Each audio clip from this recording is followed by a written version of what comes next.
Hello, I am Shalu Mehta from Samarth academy. जैसे मैंने अपनी लास्ट वीडियो में बताया था कि how the situation has change after the corona. I am not saying after the corona, mid crisis after the corona effect. तो आज मैं इस सिचुएशन को और ज़्यादा एग्जैक्रेट करके एक टॉपिक पे डिस्कशन करना चाहती हूँ regarding the phobia of corona. I want to say कि फोबिया क्या, कि how to come out from the phobia of corona और how to come out from the fear of corona, और कैसे जो हैं बच्चे आज के टाइम पे प्रिपेयर करें for their exams, to how to come out from the fear कि अब मेरे एग्ज़ाम है और मुझे कैसे वो चीज़ को क्लियर करना है, how to get good marks.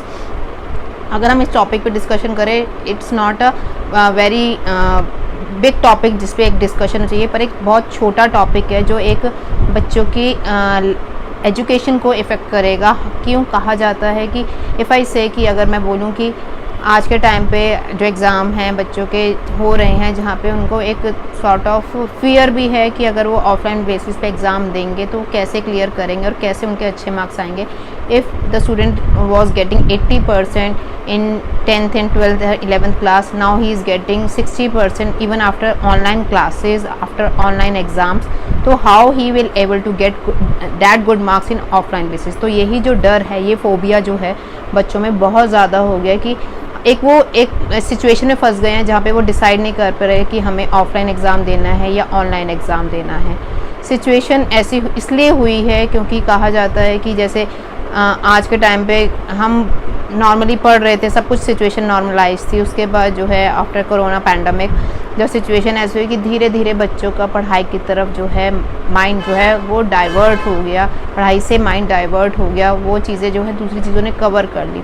अब बच्चों को उसी सिचुएशन लाने के लिए बच्चों को एक पेरेंट्स के मन में डर बैठ गया है, एक टीचर को समझ नहीं आ रहा कैसे बच्चों को उसी पोजीशन पर लाएं जहाँ पे वो पहले था।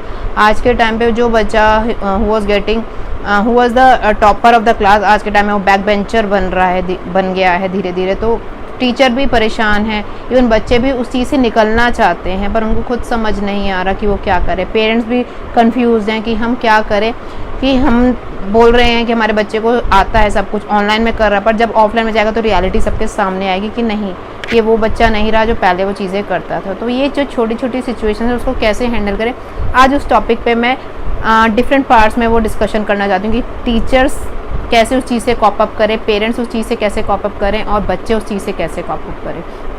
Firstly I will talk about the parents. आज के टाइम पे वही बात है कि बोला जा रहा है कि नवंबर, अक्टूबर, मिड में जो है स्कूल्स खुल जाएंगे। All the schools are making this situation कि now it's normal scenario and you have to come to school. तो उसमें क्या है कि पेरेंट्स जो हैं वो चाहते भी हैं इवन कि उनके बच्चे जाएं, पर एक डर है कि वो कैसे उस चीज़ को करेंगे, उस चीज़ को कैसे कॉप अप करेंगे कि जो चीज़ें उनके हाथों से निकल चुकी हैं। कि उनको डर है कि कल को टीचर या मैनेजमेंट या हर कोई उनको ब्लेम करेगा कि आपने 1.5 साल बच्चों का ध्यान नहीं रखा, जिसके कारण बच्चों की सिचुएशन ये हो गई है। पर ऐसे कि ये सबके साथ हुआ है, ऐसा कोई भी नहीं पेरेंट है, ऐसा कोई भी बच्चा नहीं है जिसकी एजुकेशन पे इफ़ेक्ट पड़ा है। मैं ये नहीं कह रही कि 90% इफेक्ट पड़ा है, किसी के 1%, किसी के मतलब इफ़ेक्ट पड़ा ही है। जो बच्चा ऑनलाइन एग्ज़ाम दे रहा है, जो बच्चा कर रहा है, उसको कहीं ना कहीं एक है कि हाँ, एक कंफर्ट जोन है कि मेरे को ये क्वेश्चन नहीं आता, समवन इज़ देयर जो मुझे हेल्प करेगा। पर अगर वही वो ऑफलाइन देता था, उसको एक था कि श्योरिटी थी कि मुझे पढ़ना ही है क्योंकि मेरे पास कोई ऑप्शन नहीं है। If I will get bad marks obviously मेरे को सबसे सुनना पड़ेगा, एक प्रेशर था, वो प्रेशर जो है वो कम हो गया। तो मैं सबसे पहले पेरेंट्स से कहूँगी, डोंट प्रेशराइज देम, उनको प्रेशराइज मत करो, वही चीज़ से कंपैरिजन मत कीजिए कि आप जो 2 साल पहले थे आप वैसे ही रहिए, आप वैसे ही होने चाहिए, वैसे ही मार्क्स आने चाहिए।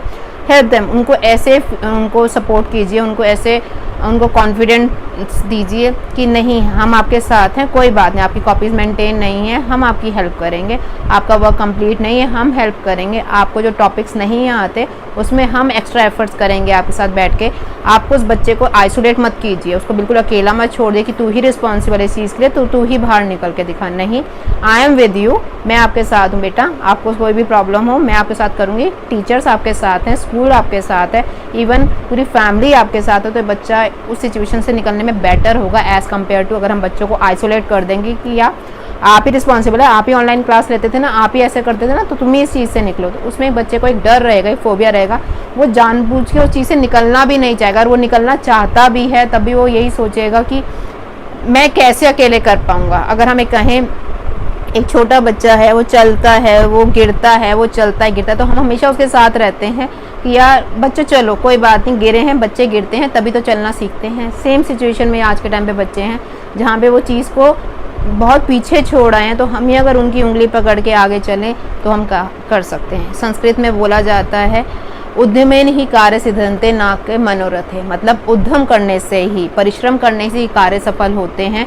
सिर्फ मन में इच्छा रखने से वो कार्य सफल नहीं होते। अगर मैं मन में इच्छा रखूं मेरा ये हो जाए, मेरा वो हो जाए, तो ऐसा नहीं। जैसे कहा जाता है कि सोए हुए शेर के मुंह में हिरण अपने आप नहीं आ जाता, उसके लिए शेर को उसका शिकार करना पड़ता है। इसलिए अगर हम कहें कि अगर मैं बोलूँ कि मैं बिना उद्यम किए, बिना मेहनत किए हर चीज़ को लाइफ में पालूँ, पर मैं बिना उसके पॉसिबल नहीं है। मुझे सिर्फ एक सोचने से वो चीज़ मिल जाती तो आज के टाइम में सब कुछ हमारे लिए बहुत आसान होता। हर चीज़ जो है, हम लोग जो हैं, हमारी इच्छाएं अनलिमिटेड हैं, डिज़ायर्स अनलिमिटेड है, पर हमारे रिसोर्सेज लिमिटेड है। तो हमें उनके साथ कैसे कॉप अप करना है ये हमें सोचना है। तो वही सिचुएशन है कि अगर हम उद्यम करें, अगर हम मेहनत करें, तो ये चीज़ें जो एक बहुत ही बुरा इफ़ेक्ट जो पड़ चुका है उस चीज़ को धीरे धीरे ख़त्म कर सकते हैं। पर ये चीज़ें जो हैं होने में, स्टेबलाइज होने में थोड़ा टाइम लगेगा। पर वो सिचुएशन कब स्टार्ट होगी? वो सिचुएशन अब स्टार्ट हो चुकी है जहाँ पे हम बच्चों को कहें ये students, yes we are with you, हम आपके साथ हैं, आप कीजिए, और कहीं भी आपको प्रॉब्लम आए हम आपकी हेल्प करेंगे। सेकंड, बच्चों की बात आती है। बच्चे करना चाहते हैं, बच्चे आज के टाइम में भी मुझसे पूछते हैं, हम जाना चाहते हैं, पर एक डर है।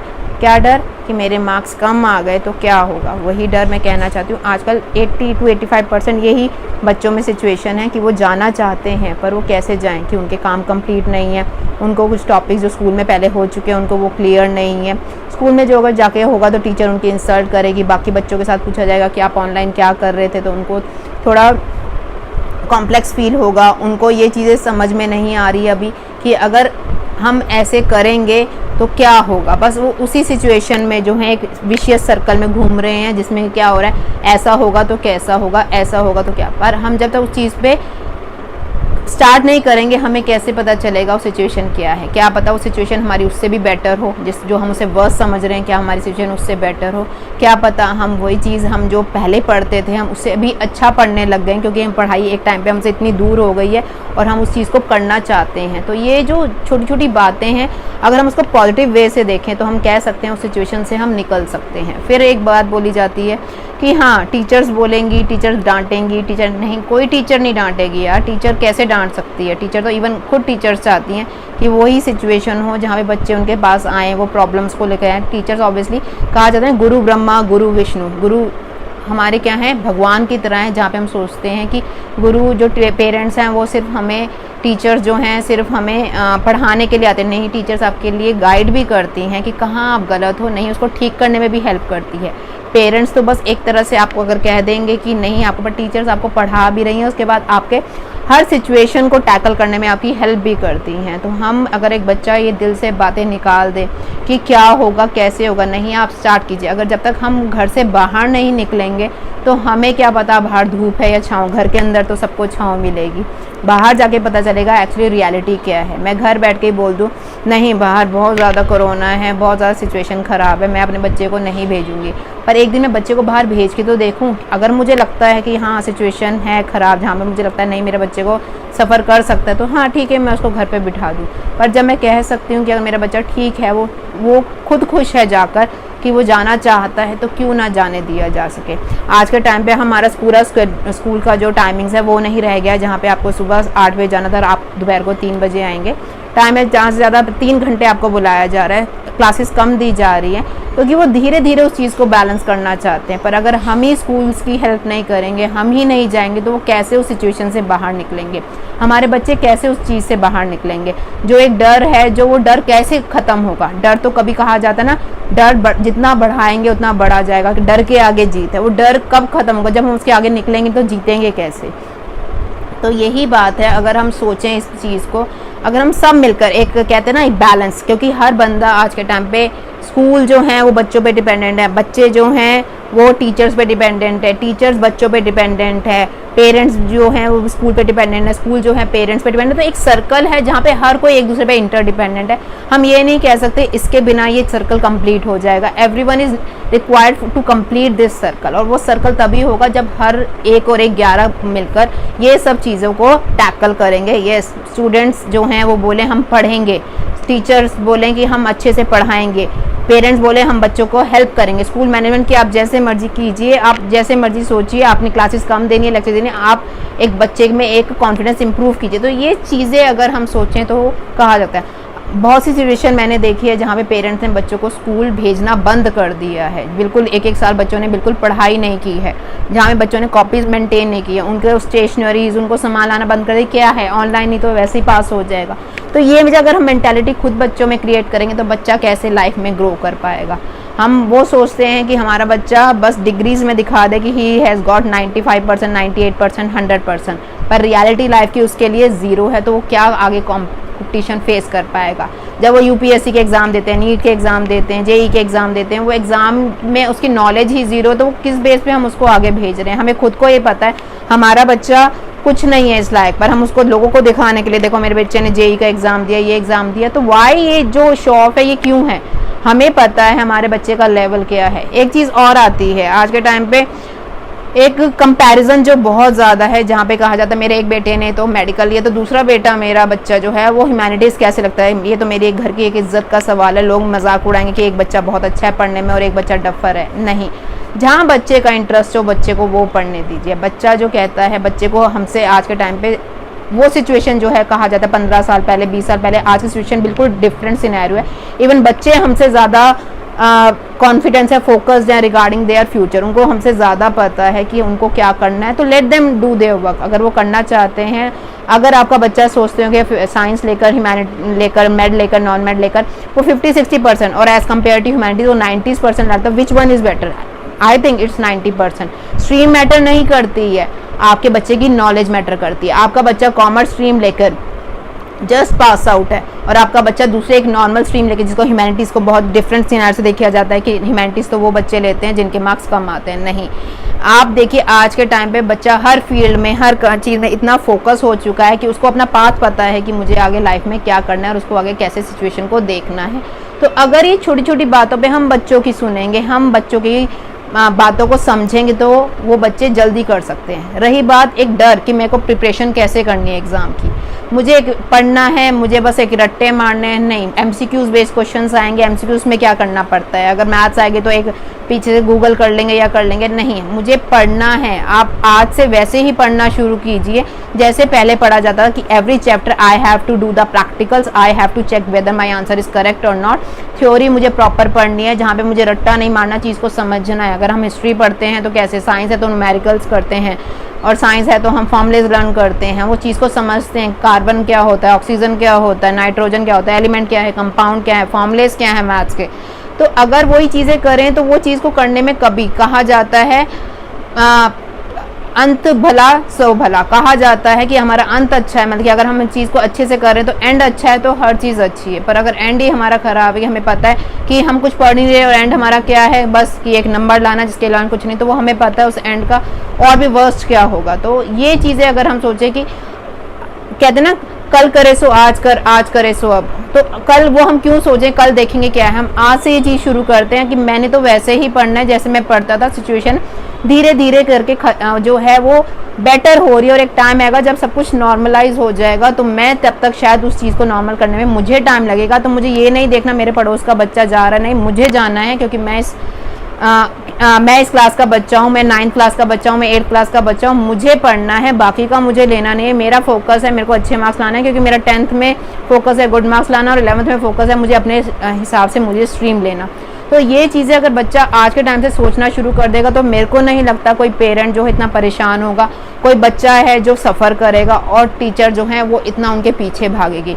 नॉर्मल कॉपीज़ मेंटेन कीजिए, नॉर्मल अपने असाइनमेंट्स कंप्लीट कीजिए, नॉर्मल अपने मॉड्यूल्स जो आपको दिए जाते हैं उस पर क्वेश्चंस जो हैं कीजिए। जहाँ प्रॉब्लम नहीं आए, there every teacher, every tutor who are able to listen to you.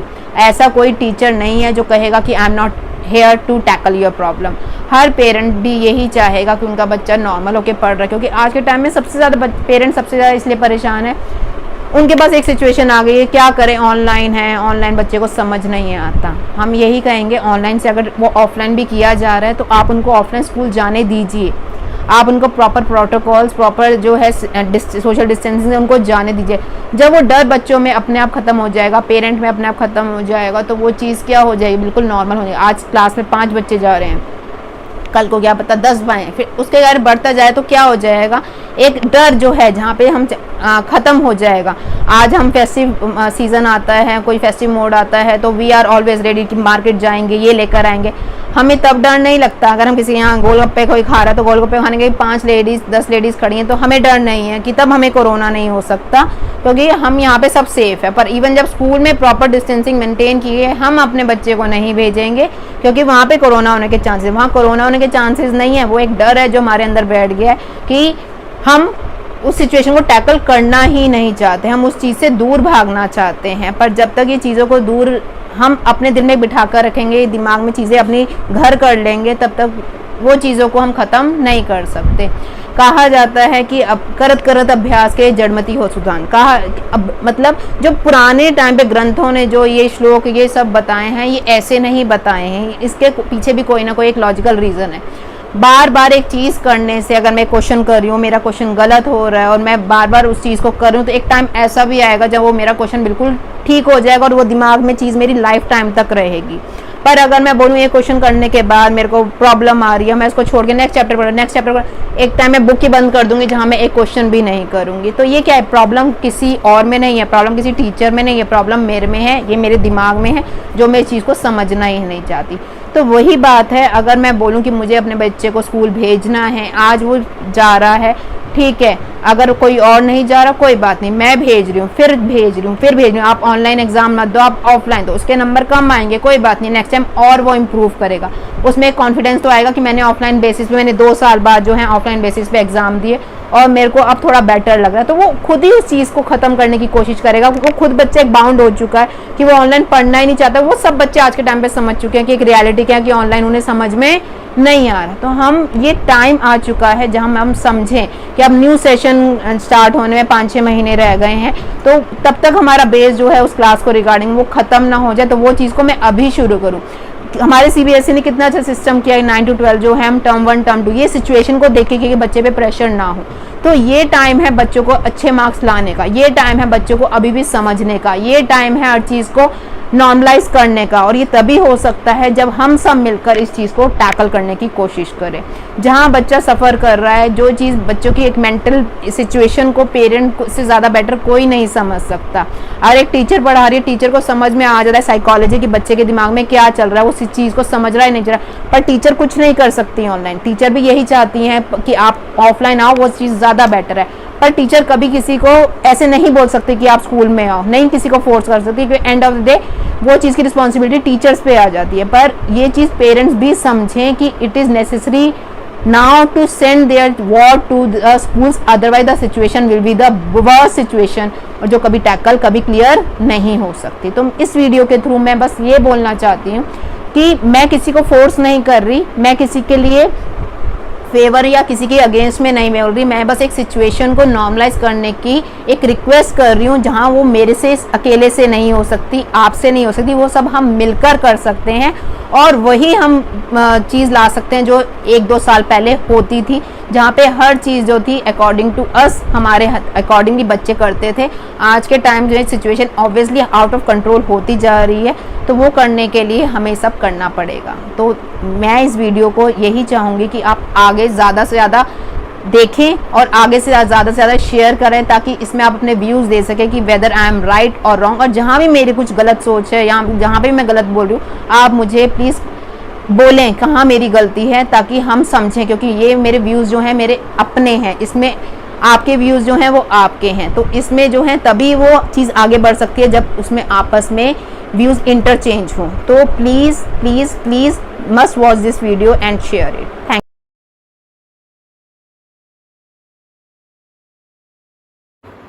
Hello everyone, I am Shalu Mehta from Samarth Academy.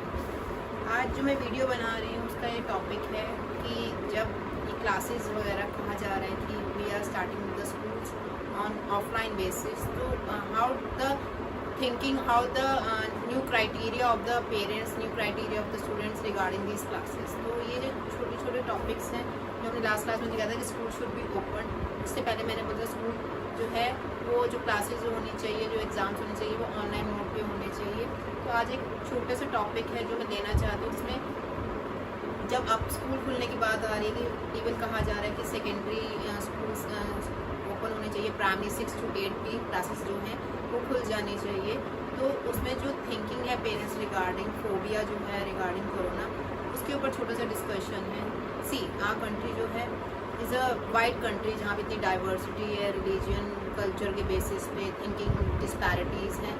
Still we people are living in such a country जहाँ पे हम लोग जो है एक ही सब मिलकर जो एक चीज़ पे फोकस करते हैं। Yes, we are looking for our future, जहाँ पे हम लोग जो है अपने बच्चे के बारे में सोचते हैं, हम अपने लिए अच्छा सोचते हैं, इवन हम अपने आस पड़ोस सबके लिए अच्छा सोचते हैं कि सब अच्छे हो, क्योंकि हमारी कंट्री में इतना ज़्यादा मीन नहीं होता कि as regard to other countries. अगर हम as compare to other countries अगर हम देखें आज के टाइम पे we are living in such period की कोरोना जो है होते होते अब 2 साल हो गया, और आज के टाइम में जो वेरिएंट है उसमें थोड़ा डेविएशन आया है, जिसके कारण आज जो है still we are going out of the houses, कि जहाँ पे जो डर है कोरोना का थोड़ा कम हुआ है। अगर हम ये कहेंगे डर कम हुआ तो इसका मतलब क्या है कि सब कुछ चीज़ें वैसे ही नॉर्मल हो जानी चाहिए। अगर हाँ नॉर्मल होती है तो उसमें जो है चीज़ें उस बेस पे ही नॉर्मल चाहिए जैसे पहले। अगर सब कुछ नॉर्मल है तो वाई नॉट स्कूल्स क्यों नहीं नॉर्मल हो रही है, स्कूल्स क्यों नहीं खुल रहे। Even schools managements are inviting students to come to our schools, पर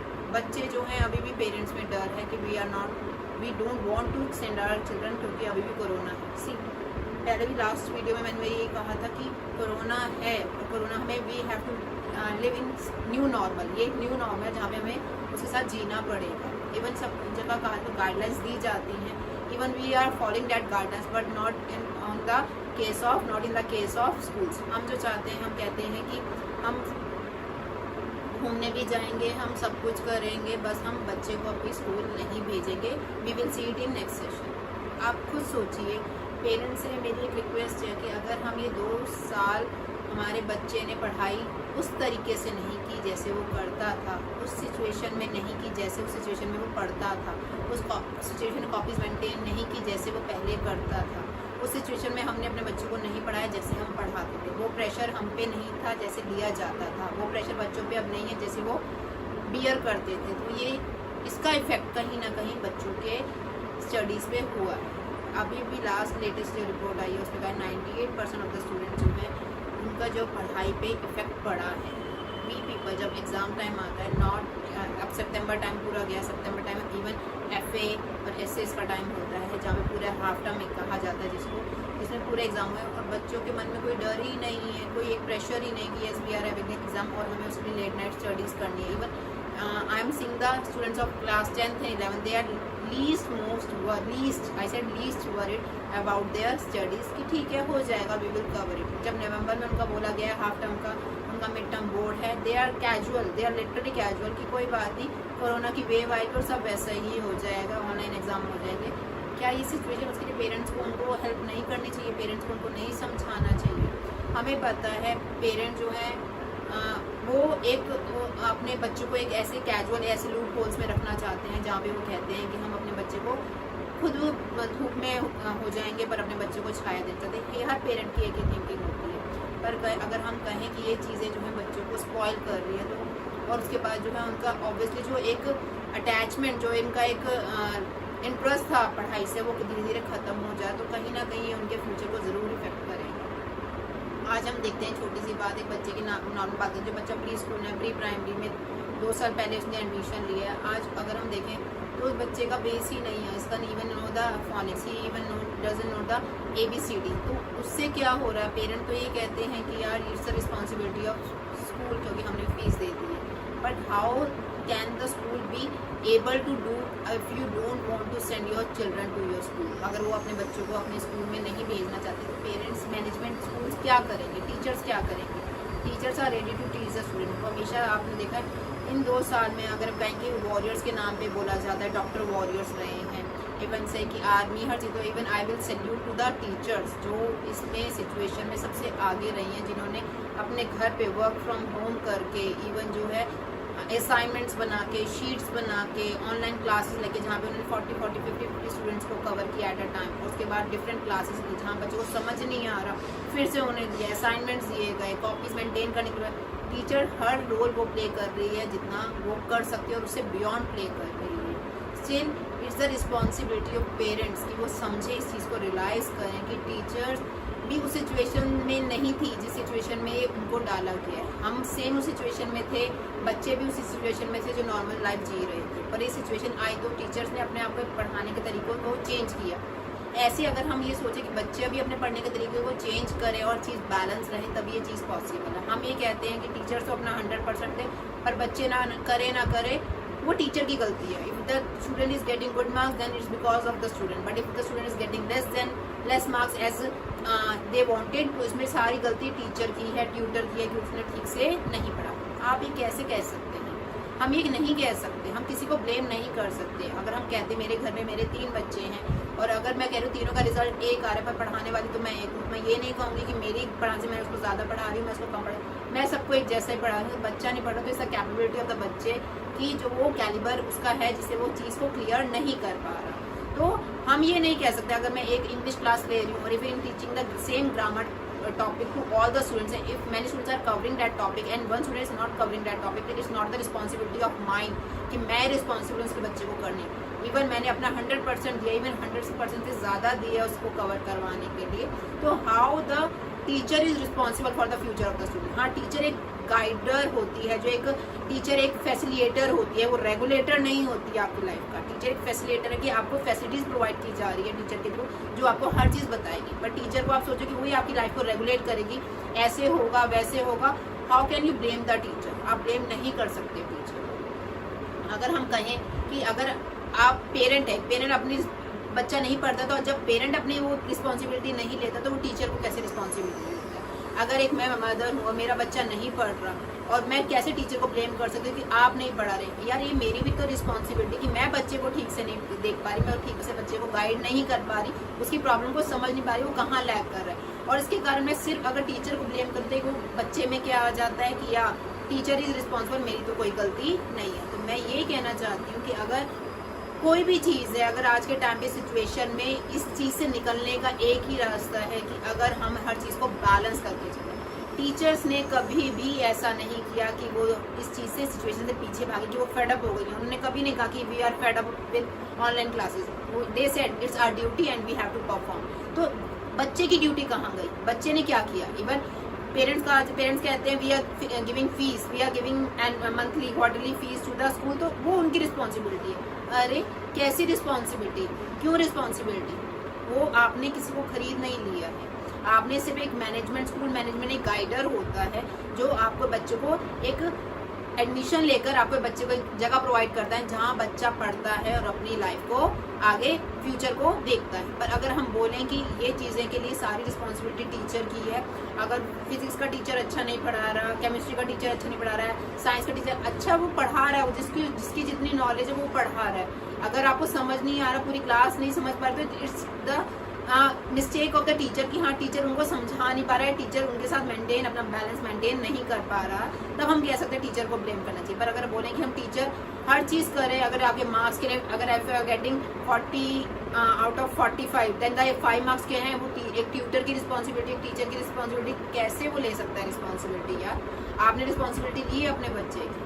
दूसरी बात आती है, अब कहा जाता है कि एग्जाम टाइम आ रहा है, एग्जाम टाइम जो है अक्टूबर और नवंबर में, जहाँ पे बोला जाए प्री बोर्ड होंगे अक्टूबर में और नवंबर में। मैं एक बस छोटी सी रिक्वेस्ट है कि अगर स्कूल मैनेजमेंट चाहते हैं कि उनके बच्चे आएँ स्कूल में वापस आए, वही चीज़ हो जाए जो पहले होती थी, हाँ विद प्रोटोकॉल्स के साथ ये सब रहे। तो ये जो चीज़ें हैं ये क्या करनी चाहिए? ये चीज़ें जो हैं आप कह रहे हो कि हम आप आओ प्री बोर्ड ये सब ऑनलाइन करके दोबारा से कह सकते हैं ना, हाफ ईयरली खत्म हो गया, वो सेशन खत्म करके फिर से बच्चों का एक लेवल मेंटेन करो। मैं ये मेरा 100% कॉन्फिडेंस है कि बच्चे दोबारा उसी पोजीशन पर वापस आएंगे जहाँ पे वो पहले थे। They will maintain their notebooks, they will do their assignments, they will do their every homework, they will perform good, they will get good marks, और उनके अटेंशन क्राइटेरिया जो है वो इम्प्रूव होगा।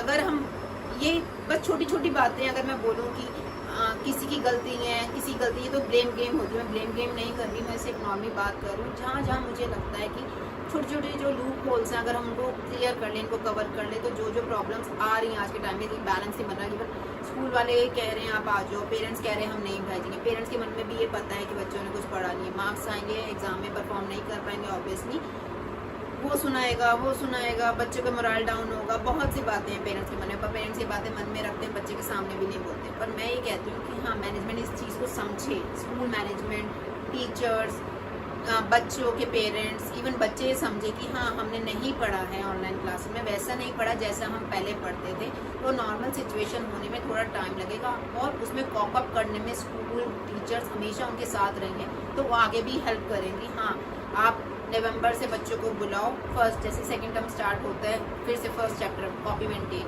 चेकिंग, ऑब्वियसली टेस्ट, असाइनमेंट्स, उसके base पे क्या होता है धीरे धीरे बच्चे को लगेगा हाँ मैं वही सिचुएशन में जा रहा हूँ, और वो बच्चा एंजॉय करके वो चीज़ को करेगा। पर अगर हम बोले कि आप एक जाते ही आप प्रेशर दे दो, नहीं आपके एग्जाम है, क्या किया, कुछ नहीं किया, ये मार्क्स है, वो मार्क्स, तो बच्चा जाना चाहता है ना, वो डर के मारे फिर स्कूल नहीं जाएगा। हमें ऐसे ट्रीट करना चाहिए कि बच्चा वही छोटा बच्चा है जो वो हमारा प्री प्राइमरी और प्री स्कूल वाला, जिसको हमने दोबारा स्कूल लेकर आना है, उनको एक बैठने की आदत देनी है, उनको रीडिंग करानी है, राइटिंग करानी है, तो ये करानी है। आज के टाइम पे आप खुद देखो, मदर इतनी फेडअप हो गई है बच्चों को पढ़ा के, बस क्यों, क्योंकि स्कूल चले जाए, फटाफट स्कूल चले। तो सोचो यार टीचर्स कितना परेशान हो रही होंगी जो ऑनलाइन पढ़ा रही होंगी, और उनके ऊपर सारी रिस्पॉन्सिबिलिटी होगी। तो मेरे जो छोटी सी thinking regarding this thing that we should not discourage the students by their marks, we should give encouragement to them कि आप ये कर सकते हो, आप में कैलिबर है, आप वही बच्चे हो जो पहले मार्क्स लेकर आते थे, और आप वही बच्चे हो जो ये सब कर सकते हो। अगर हम यही बोलें कि नहीं आप पहले ऐसे थे 2 साल पहले, अभी भी मेरे को वैसे ही रिजल्ट चाहिए, नहीं, ये प्रेशर जो पेरेंट्स की तरफ से है ये खत्म हो जाना चाहिए। आज के टाइम में पेरेंट्स में कंपटीशन लेवल बहुत ज़्यादा है बच्चों के लिए, मेरा बच्चा जो है वैसे था तो वैसे ही नहीं, पड़ोसी का बच्चा इतना अच्छा कैसे मार्क्स ला रहा है, अरे नहीं। इस सिचुएशन में 99.9% लाइफ से कि बच्चे जो है स्पॉइल हुए हैं, ये नहीं कह रहे बिल्कुल ख़त्म हो चुके हैं, वो क्या हो चुके हैं, उनका जो लेवल है डिस्ट्रैक्शन जो है मोबाइल्स ने कर दिया है, उनका जो डिस्ट्रैक्शन पढ़ाई की तरफ जो होना चाहिए था वो डिस्ट्रैक्शन बाकी चीज़ों ने कर दी है, वो चीज़ से दूर हो चुके हैं। जो बच्चे का हम देखते हैं 12th क्लास में एक पढ़ाई की तरफ एक नज़रिया होना चाहिए था, वो नज़रिया अब नहीं है। पर ये उसमें उनकी भी गलती नहीं है यार, गलती एक सिचुएशन की हुई, जो एक बाढ़ की तरह एक फ्लड आया और जो उन सबको बहा कर ले गया, और वो जब फ्लड के बाद बिल्कुल शांति हो जाती है, वो ये सिचुएशन है, तो उसको कैसे ठीक करना है ये हम पर डिपेंड करता है। या तो हम रोने पीटने बैठ जाते हैं कि यार सब कुछ लुट चुका है, कुछ नहीं होगा, या नहीं अब ये नई शुरुआत है और हम इसको फिर से करनी है। तो अगर ये छोटी छोटी बातें हम सोचने को ये बहुत बड़ी बात नहीं है, बहुत छोटी बात है, और कहने को ये बहुत बड़ी बात भी हो सकती है, पर अगर हम इसको फॉलो करना चाहें, हम फॉलो नहीं करेंगे तो हम बोलेंगे यार ऐसे। मेरी बात देखो, नॉर्मली अगर मैं करूँ कि मैं ये बात नहीं कह रही, मैं I am not giving any judgement, I am just requesting all my parents, all my students, all my teachers के लिए मैं पहले ही बता चुकी हूँ, टीचर्स को मैं सैल्यूट कर रही हूँ, hats off to them. Even I am a tutor, तो मैं पढ़ा रही हूँ तो मुझे पता है कि ऑनलाइन में क्या प्रेशर होता है। इवन अगर हम सुबह से लेकर रात तक बैठ जाते हैं, और ऑब्वियसली हम हर किसी को खुश नहीं कर सकते, ऑब्वियसली मेरे लिए अगर मैं को कोई बोले, कोई मेरे को अच्छा भी बोलता है, कोई मुझे बुरा भी बोलता है, किसी के लिए मैं बहुत अच्छी हूँ, but I am not here कि मैं किसी को बताने के लिए मैं बहुत अच्छी हूँ, आई एम जस्ट ये यहाँ पर हूँ कि मैं पढ़ा रही हूँ और मैं जैसा पढ़ाती हूँ वैसा पढ़ाऊँ। अगर कोई मेरे से सेटिस्फाइड नहीं है तो वो जा सकता है, और अगर कोई सेटिस्फाइड तो ऑब्वियसली मोस्ट वेलकम। तो मैं यहाँ पे इवन मैं यही कहना चाहती हूँ, students are here to give up their 100%, तो वो चीज़ लाने के लिए थोड़ी एफर्ट जो है वो हर तरफ से होनी चाहिए। अगर पेरेंट्स सोचे कि बस हम घर बैठ गए हैं, हमारे बच्चे घर बैठ गए हैं, ना कुछ करते हो, पर उनको हमें पूरी रिलैक्सेशन भी देनी है, पेपर कर रहे हैं कोई बात नहीं हम कर देंगे, कोई बात नहीं कर, पर जब नॉर्मल हो जाए तो उनके साथ हेल्प करो। आज के टाइम में मदर जो है वो बच्चों की कॉपीज़ मेंटेन कर रही हैं, कॉपीज़ लिख रही हैं, फिर उसके बाद भी ब्लेम किया जाता है टीचर्स को कि वो ठीक से नहीं पढ़ाती। अरे अगर वो नहीं कर रहा बच्चा तो आपने बच्चे को बोला कॉपी मेंटेन क्यों नहीं, यही चीज़ स्कूल में जैसे जाकर क्यों हो जाती है, ये चीज़ घर पे क्यों नहीं। अब तो बच्चों के सामने पेरेंट्स जो हैं वो बच्चों को देखते हैं, घर पर पूरे दिन बच्चे रहते हैं, तब भी काम कंप्लीट नहीं। इसका मतलब कहाँ जो प्रेशर, इवन जो इसका मतलब यही हुआ जो प्रेशर जो है टीचर्स लेती है, वो प्रेशर पेरेंट्स नहीं ले पा रहे हैं, फिर आप ब्लेम नहीं कर सकते। अगर वही बात है, बच्चे एक बार रीडिंग करता है, वो 4 बार रीडिंग करता है, 5 बार रीडिंग नहीं आती तो बोला जाता है यार इसको रीडिंग नहीं आ रही, आप रीडिंग करो। वो रीडिंग आपने करवाई है, आपने कराई, वही रीडिंग अगर वो बच्चा आपके सामने नहीं कर पा रहा, एक टीचर का डर होना चाहिए। टीचर का डर रखा जाता है तो फिर बोला जाता है आप इसको डराते हो, डांटते हो, मत डांटो। तो टीचर क्या करे? तो वही बात है, अगर हम इसको ब्लेम करें, वो उसको ब्लेम करें, वो उससे स्पॉइल कौन हो रहा है, उससे सफ़र कौन कर रहा है? उससे बच्चा सफ़र कर रहा है। पर हमें किसी कोई गेम नहीं खेलनी है, हमें बस ये करना है कि teachers are for the future of the students and mothers and parents, all of them are for the students, तो अपने बच्चों के लिए। तो अगर वही मिलकर हम काम करें, एक एफर्ट की टीचर कहते हैं yes I am with you, even parents कहते वी आर सपोर्टिंग यू, तो वो चीज़ जो है ऑब्वियसली, वो कहते हैं ना 1 और 1 11 होते हैं, तो ऑब्वियसली बच्चों का लेवल आप खुद देखिएगा, जो बच्चों का एक मोराल है, एक बच्चों का जो कॉन्फिडेंस है बहुत चेंज आएगा। अगर आज मेरा बेटा घर पे बैठा है और वो कुछ नहीं कर रहा है, वो थोड़ा बहुत भी पढ़ रहा है, आई एम सेटिस्फाई कि वो इस सिचुएशन में पढ़ तो रहा है, पर अगर मैं बोलूँ कि उसके लिए मैं टीचर को रिस्पॉन्सिबल कि ये क्यों नहीं पढ़ रहा है, नो, उसमें गलती टीचर की नहीं, इसमें गलती मेरी कि मैं अपने बच्चे को क्यों नहीं डांट रही कि वो अगर पढ़ नहीं रहा। उसके लिए मैं स्कूल को रिस्पॉन्सिबल नहीं ठहराऊंगी कि यार स्कूल आप तो फीस ले रहे हो तो उसको क्यों नहीं पढ़ा रहे। अरे वो अगर स्कूल ही नहीं जा रहा तो क्या टीचर देखेंगे वो घर पे क्या बैठ के कर रहा है? ये तो हम हैं जो देखेंगे हमारा बच्चा पढ़ रहा है या नहीं पढ़ रहा, कितना पढ़ रहा है, उसने कॉपीज मेंटेन की है या नहीं की। आप अपनी बच्चे की कॉपीज मेंटेन कीजिए, आप अपने बच्चे का देखिए क्या काम किया है, क्या स्कूल में लेक्चर चल रहा है, क्या जो टॉपिक चल रहा है वो बच्चे अपने रेगुलर कॉपी मेंटेन कर रहे हैं, फिर वो प्रॉब्लम आ ही नहीं सकती। पर हम ये बोले हमारा बच्चा पढ़े भी नहीं, हमारा बच्चा थक गया, उसको नींद भी पूरी चाहिए, वो बाहर घूमना भी चाहिए, उसको बाहर का आउटिंग भी चाहिए, उसको सैटरडे संडे रेस्ट चाहिए, उसको रात को गेम्स खेलनी है, उसको मोबाइल भी पूरा चाहिए, पर स्टिल मेरा बच्चा टॉप करना चाहिए। तो इसका मतलब क्या है? मैं बच्चे को स्पॉइल भी कर रही हूँ और मैं उसका टीचर्स जो है उनका ना किसी का ना बोलने का फ़ायदा भी उठा रही हूँ। और वो ऑब्वियसली टीचर्स कभी नहीं बोलेंगे, वो बोल ही नहीं पाएंगे, क्योंकि हमें पता है वो they are working in an institution जहाँ पे जो है सिर्फ वहाँ पे उनको बुलाया जाता है सिर्फ पढ़ाने के लिए। पर आप कहीं ना कहीं ये चीज़ को एक्सेप्ट कीजिए, अगर आप 1 घंटा घर बैठ के अपने बच्चे को नहीं पढ़ा रहे तो टीचर्स ऑनलाइन लेके 6-6 घंटे कैसे पढ़ा सकती हैं? इवन दे मैं एक क्वेश्चन तो एराइज होता है नहीं कैसे पढ़ा सकते, वो पढ़ा रहे हैं, स्टिल वो they are not getting that support from the parents जो उनको मिलना चाहिए। आज के टाइम पे बोला जाता है ऑनलाइन क्लासेस एक मजाक बनकर रह गया, मजाक बना नहीं था, मजाक बना दिया गया। मजाक किसने बनाया? ऑब्वियसली हम लोगों ने, जिसने क्या कह दिया ऑनलाइन क्लासेस बेकार होती है। पर अब जब ये आ रहा है कि हमें स्कूल खोलना चाहिए, हमें सब कुछ करना चाहिए, हमें जो है बच्चे आने चाहिए, तो हम क्यों नहीं भेज रहे अपने बच्चे को? कौन सा डर है जिसके कारण हम इतने डरे हुए हैं कि हमें लगता है बच्चा जो है वो नहीं जाना चाहिए? हमें क्या लगता है, हम चाहते हैं हमारा बच्चा घूमे भी, अगर हमारा बच्चा परेशान हो गया तो वो हिल स्टेशन भी घूमने जाएगा, हमारा बच्चा या तो सैटरडे संडे वो मॉल्स में भी जाएगा, हमारा बच्चा जो है बहुत घर बैठ के परेशान हो गया, चलो हम मूवीज़ दिखाने ले जाते हैं, चलो बड़े टाइम बाद सिनेमा हॉल्स खुले हैं, चलो बच्चा थोड़ा परेशान हो गया है, चलो हम थोड़ा चेंज हो जाएगा। क्यों स्कूल में जाके वो चेंज क्यों नहीं कर रहे हैं? स्कूल में ऐसा क्या है? बाहर भी तो आप जाओगे जहाँ से आप कुछ बाहर का खाते हो तो वो भी तो एक डर नहीं है कि वहाँ पे उनके हाथ कैसे हैं, वहाँ पे कोरोना का कुछ नहीं, पर स्कूल में जाके वो उनका बहुत डर है कि वहाँ पे उनको इन्फेक्शन ना हो, क्योंकि वो बच्चे हैं। आप बच्चों को कहीं और भी तो भेज रहे हो यार, बच्चों को हर जगह जा रहे हैं, बच्चे बाहर खेलने भी जा रहे हैं, बच्चे सब कुछ कर रहे हैं, तो बच्चे पढ़ने क्यों नहीं जा रहे हैं? ये चीज़ें हमें अभी रियलाइज़ नहीं होगी। जो बच्चा 12th में है इस टाइम पे, वो आगे क्या सोचेगा, उसका क्या करियर रहेगा अगर वो ये चीज़ें नहीं कर पा रहे?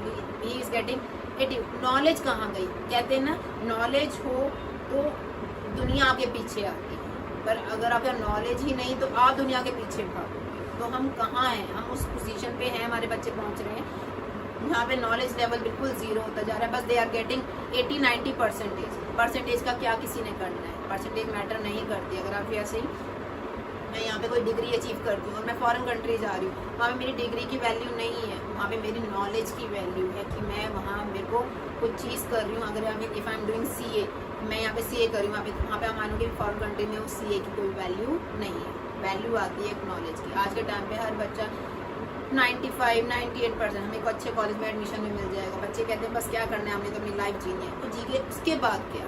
If they are getting support from their parents, ठीक है, उन बच्चों को क्या जिनको सपोर्ट नहीं है। अगर हम गवर्नमेंट स्कूल के बच्चे देखें, गवर्नमेंट स्कूल में बच्चे पढ़ना नहीं चाहते, क्यों? वही चीज़ हो गई है, अगर प्राइवेट ही करें।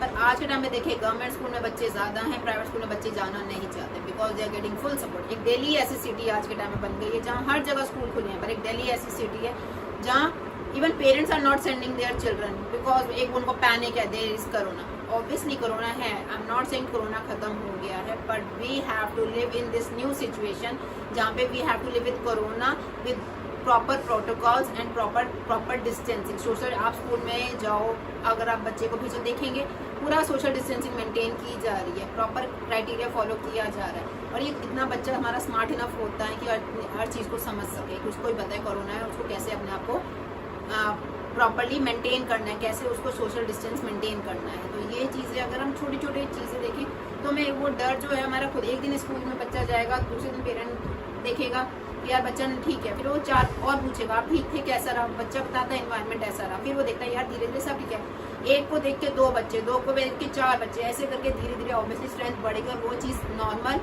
अपने आप होगी। तो हम अगर ये सोचे नहीं वो बच्चा जाएगा, उसको देखेंगे 10-15 दिन हम चेक करेंगे वो ठीक है, तब हम अपने बच्चे को भेजेंगे, तो इसका मतलब क्या है, हम वो चीज़ से निकलना ही नहीं चाहते, हम उसी में रहना चाहते हैं। फॉरेन कंट्रीज में सब कुछ नॉर्मल हो गया, सब कुछ चल रहा है, हो भी रहा है, कर भी रहे हैं, सब कुछ कर रहे हैं, पर जो इम्पैक्ट इंडिया पे पड़ा है कि हमने तो अपनी पढ़ाई भी छुड़वा दी है बच्चों की, कई पेरेंट्स ने स्कूल भी छुड़वा दें कि जब खुलेगा तब के तब देखा जाएगा, just we want to save our money.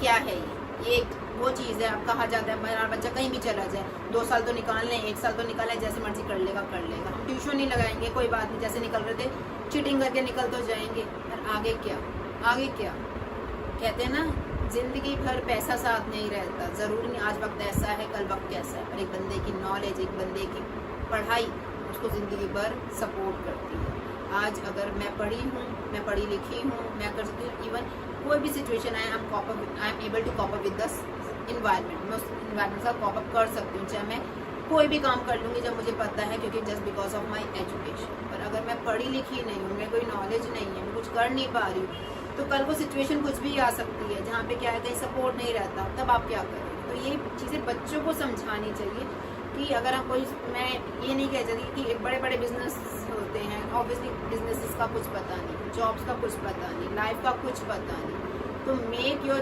Children attentive, make your बच्चा सपोर्टिव, मेक योर बच्चा कॉन्फिडेंट कि लाइफ में कुछ भी हो आपकी एजुकेशन मस्ट और वो होनी चाहिए, तभी आप लाइफ में सर्वाइव कर सकते। ये छोटी सी बात है, मैं यही इस वीडियो के थ्रू, इस वीडियो के माध्यम से कहना चाहती हूँ कि लाइफ में ये चीज़ों को समझें और आगे इस चीज़ को, वीडियो को भेजें और सोचें कि क्या मैं सही हूँ, जहाँ भी गलत हूँ उस चीज़ को आप ज़रूर करें।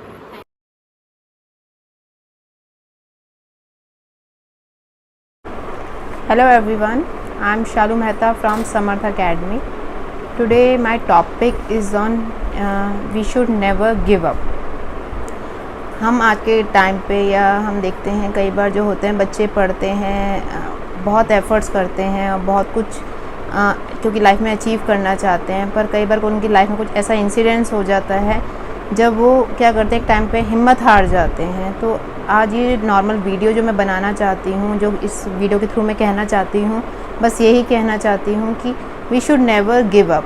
लाइफ में हम नहीं कहते सिर्फ बच्चों की लाइफ में ये स्टेजेस आती हैं, कई बार बड़े, कई बार हर किसी की लाइफ में कहीं ना कहीं ऐसा कुछ होता है सिचुएशन जहाँ वो क्या करते हैं कि एक टाइम पे सब होप छोड़ देते हैं। सब ऐसा एक टाइम आता है जब वो कहते हैं कि हमें पता नहीं है हमें क्या करना है, और वो कहते हैं उनकी लाइफ में बिल्कुल एक अंधकार सा छा जाता है और समझते हैं कि बस इसके आगे लाइफ पॉसिबल ही नहीं है।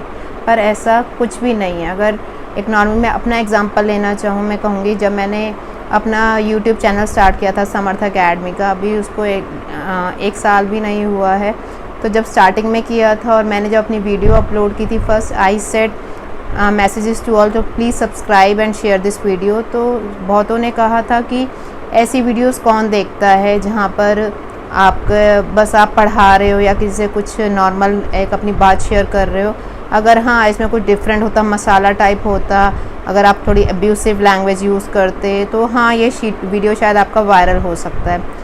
तो अगर मैं यही बोलूँ कि हाँ मुझे उनकी बातें समझ जानी चाहिए थी और यही कहना चाहिए था, हाँ मुझे कुछ ऐसा कंटेंट डालना चाहिए था जहाँ पे लोग उसके मज़े ले सकें, उस चीज़ को समझ सकें, तो शायद मैं उस चीज़ पे फोकस करती और मैं वो चीज़ें डालती तो शायद वो मेरा वीडियो इतना ज़्यादा वायरल भी हो चुका था। पर एक सेल्फ़ रिस्पेक्ट जो होती है वो मैं अपनी ख़त्म कर चुकी होती। तो मैं ये कहना चाहती हूँ कि आज के टाइम पे जो हम देखते हैं उसमें कंटेंट क्या है, पर आज के टाइम पे लोग जो होते हैं वो आपके फ़नी वीडियोस देखना चाहते हैं, where you are teaching students with using abusive language, और पेरेंट्स बच्चे जो उस चीज़ को बहुत इंजॉय करते हैं, उस चीज़ को बार बार देखते हैं।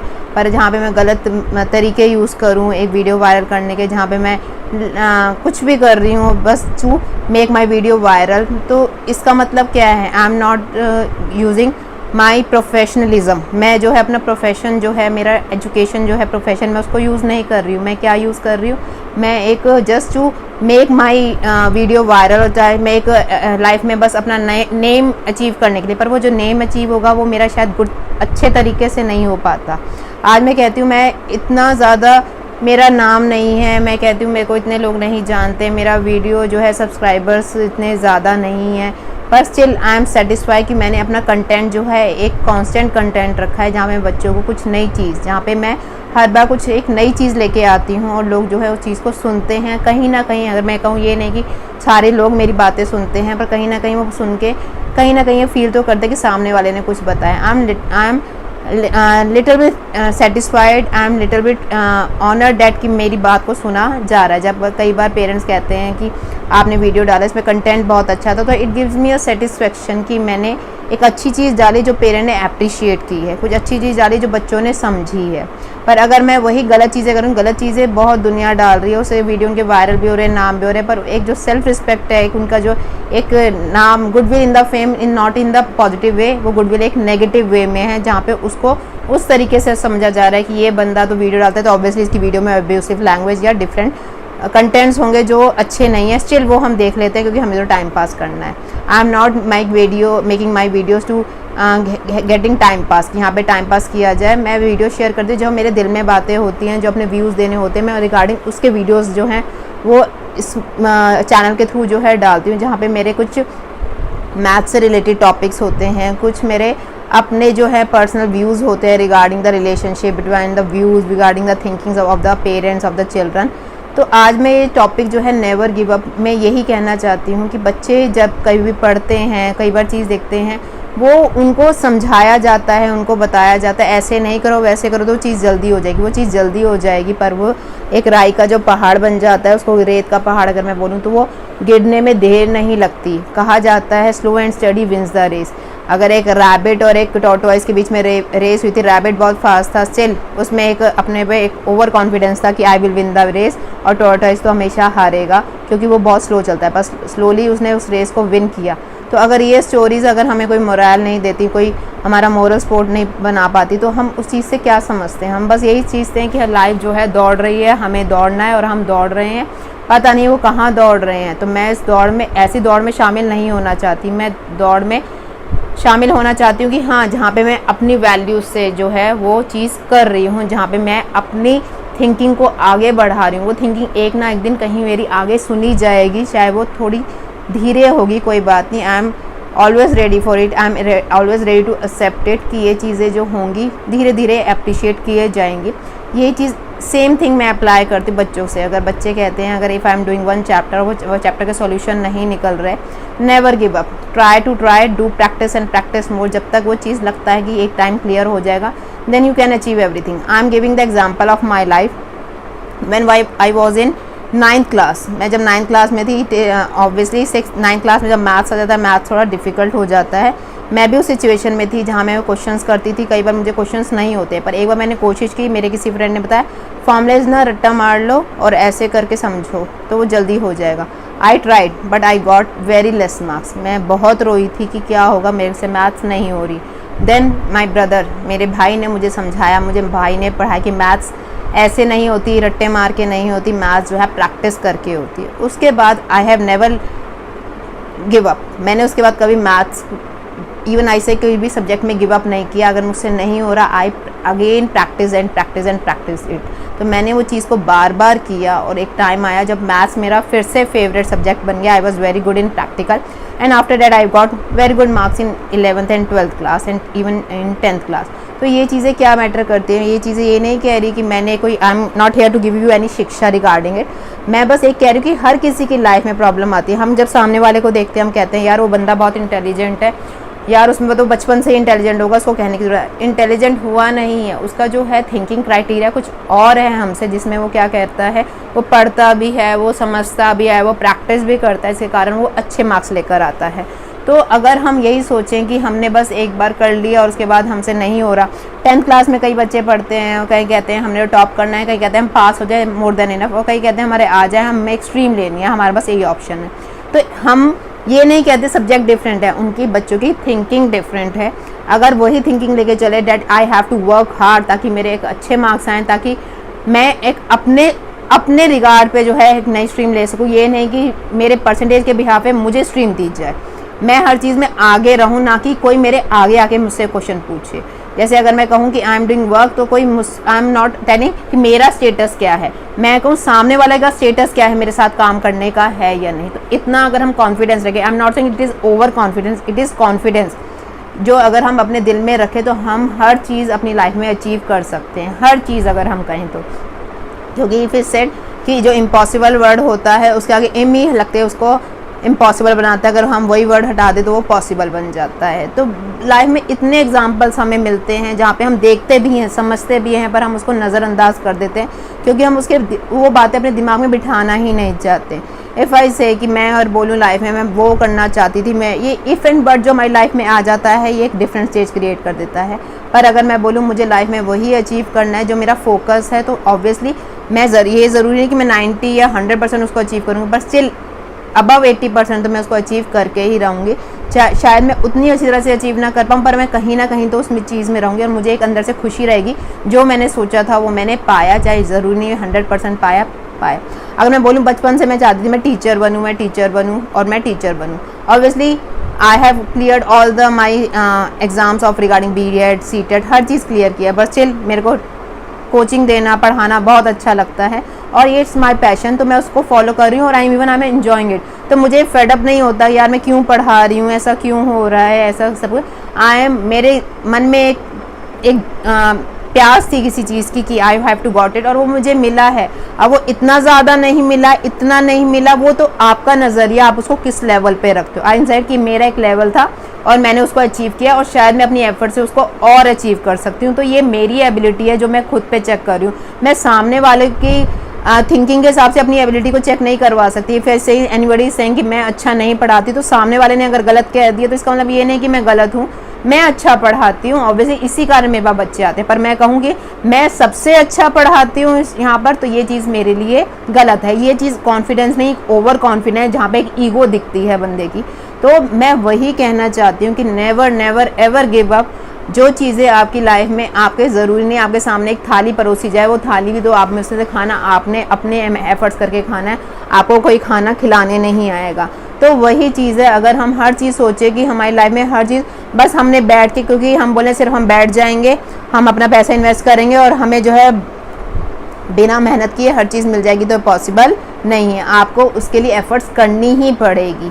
अगर एक छोटा सा चिड़िया जो है वो अपने बच्चों को खाना खिलाएगी तो उसको उसके लिए एफर्ट करनी पड़ेगी। एक शेर को अगर अपना पूरे दिन का गुजारा करना है तो उसको किसी का शिकार करना ही पड़ेगा। अगर हमें हमारे पेरेंट्स हमें सर्वाइवल के लिए हम करते हैं तो उनको बाहर जाके वर्क करना ही पड़ेगा। अगर हमें लाइफ में अचीव करना है तो हमें एफर्ट्स करनी ही पड़ेगी।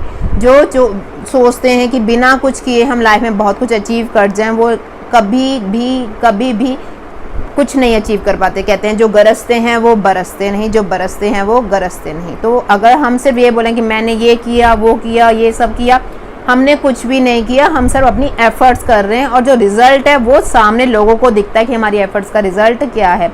हम अपने खुद ही आज के टाइम पे अपने वर्कर्स हैं, हम खुद ही अपने रेगुलेटर्स हैं, हम खुद ही अपने फैसिलिटेटर्स हैं और हम खुद ही जो हैं चेकर्स हैं, जो हम चेक कर रहे हैं कि हम किस लेवल पे हैं। ये हम नहीं, कहा जाता है किसी बंदे की सक्सेस जो है सामने वाले से। जो बंदा जितनी सीढ़ी चढ़ता रहता है सामने वाले उतने ही आपके लिए गलत बोलते हैं। अगर समझो कि सामने वाला आपको जितना गलत बोल रहा है, ऑब्वियसली आप जो है उस मुकाम पर बढ़ते जा रहे हो, क्योंकि जितना आप मुकाम पर बढ़ते जाते हैं आप लोगों का साथ जो है वो छूटता रहता है। तो हम अगर बोलें कि मैं अपने इमोशंस को अपने साथ रखूँगी, अपनी फैमिली को साथ रखूँगी, अपने रिलेटिव्स, अपने सपोर्टर्स को साथ रखूँगी, पर मैं उस पोजीशन को भी कैप्चर करना चाहती हूँ, पर नहीं, आपको एक चीज़ के लिए दूसरी चीज़ को हमेशा गिव अप करना पड़ता है। Give up give up give up, हर चीज़ में आज के टाइम पे गिव अप। एक चीज़ को लेने के लिए दूसरे को छोड़ना पड़ता है, पर एफर्ट्स और मेहनत को कभी गिव अप मत कीजिए। गिव अप जो जिस बंदे ने कर दिया सॉरी, जिस बंदे ने गिव अप कर दिया उस बंदे ने अपनी लाइफ में बहुत से कहते हैं वो चीज़ें नहीं देख सकता जो उसको दिखनी चाहिए। अगर मैंने हिम्मत छोड़ दी तो मैं शायद वो चीज़ें भी ना कर पाऊँ जो मैं कर सकती हूँ, क्योंकि मैंने अपनी होप छोड़ दी। तो एक छोटे से कंटेंट को अगर मैं फोकस करते लेती रहूं और मैं बोलती रहूं कि नहीं ये मेरा कंटेंट है और मैंने इसी पे फोकस करना है, शायद मैं उस चीज़ में और ज़्यादा एक्सपर्टीज़ बन जाऊं और ज़्यादा जो है अपना नेम और फेम अर्न कर सकूं। पर इफ़ आई से कि आज मैं ये कर रही हूँ, मैं वो कर रही हूँ, नहीं अब परसों वो करती हूँ, फिर ये करती हूँ, तो मैं किसी कहते हैं ना jack of all trade master of none, तो वो चीज़ में मत फोकस कीजिए। हमेशा एक फोकस है कि if I want to be have a I want to, क्योंकि जो बच्चा 10th तक होता है वो सोचता है कि मुझे सिर्फ यहाँ पढ़ना है। जो 10th में बच्चा आ जाता है उसको सोचता है कि मेरे को स्ट्रीम क्या लेनी है, उसके बेस पे मुझे एफर्ट्स करनी है। आप स्ट्रीम के बेस पे एफर्ट्स मत कीजिए, आप अपनी 100% एफर्ट्स कीजिए, क्योंकि वही बच्चे हैं जो SRCC में बैठे हैं और वही बच्चे हैं जो किसी इवनिंग कॉलेज में बैठे हैं। Comparison just because of their efforts, their practice. तो लाइफ में बहुत सी स्ट्रगल्स आती हैं जब आपको अपने आप को बैलेंस रखना पड़ता है। कई बच्चे इस चीज़ को बैलेंस नहीं कर पाते तो ऑब्वियसली वो डिप्रेशन से सफ़र करते हैं, क्योंकि वो चाहते हैं अपना, क्योंकि उन्होंने एक लाइफ में एक मुकाम बना लिया कि हम यहाँ पर थे और वो चीज़ अचीव नहीं हो पाती, तो ऑब्वियसली वो कुछ ना कुछ गलत करने की कोशिश करते हैं और उनके दिमाग में वो चीज़ बैठ जाती है। और just because of pressure from their parents कि तुमने तो कहा था ऐसा होगा, तुम पे इतने पैसे लगा दिए गए, स्टिल तुम ऐसे हो, ये चीज़ें हैं वो चीज़ें हैं। तो आप कभी अपना 100% मत छोड़िए, मत कीजिए कि मैंने तो कोशिश नहीं की। दिल में एक मलाल मत रखिए, आप ये कि मैंने तो कोशिश की, मुझसे नहीं हुआ, शायद मेरी कहीं ना कहीं गलती थी। उस गलती को भी एक्सेप्ट करना सीखिए। अगर मैं कहूँ कि अगर मैंने लाइफ में ये चीज़ नहीं अचीव की तो ऑब्वियसली सामने वाले की गलती नहीं है। मिरर देखिए, मिरर में पूछिए गलती कहाँ हुई है, वो गलती कहीं ना कहीं मेरे से हुई है। जहाँ बंदा ये अपने हर बंदा एक ऐसा होना चाहिए कि रात को मिरर में देखे और सोचे कि आज मैंने कुछ गलत तो नहीं किया, आज मुझसे कुछ गलत तो नहीं, आज मैंने किसी को हर्ट तो नहीं किया। तो आंसर आपको अपने आप मिलेंगे। और जो बंदा मिरर में देख के अपनी आंखों से आंखें नहीं मिला सकता, इसका मतलब उसके दिल में कहीं ना कहीं चोर है। हम एक नॉर्मल इंसान है जो हम सबको कहते रहते हैं कि हम तो बहुत अच्छे हैं, हमने कभी किसी का गलत नहीं किया। वो हमारा दिल जानते हैं हमने किसी के साथ अच्छा किया है या नहीं किया, हमने किसी के साथ क्या गलत किया। तो अगर मैं बोलूं कि मैं बहुत अच्छी हूं, मैं बहुत सबके अपने गुणगान, मैं गुणगान नहीं कर सकती, सामने वाला मेरी तारीफ़ करे, हाँ तब मैंने शायद कुछ 1% किसी के लिए कुछ किया होगा, शायद कहीं मैं अच्छी होंगी।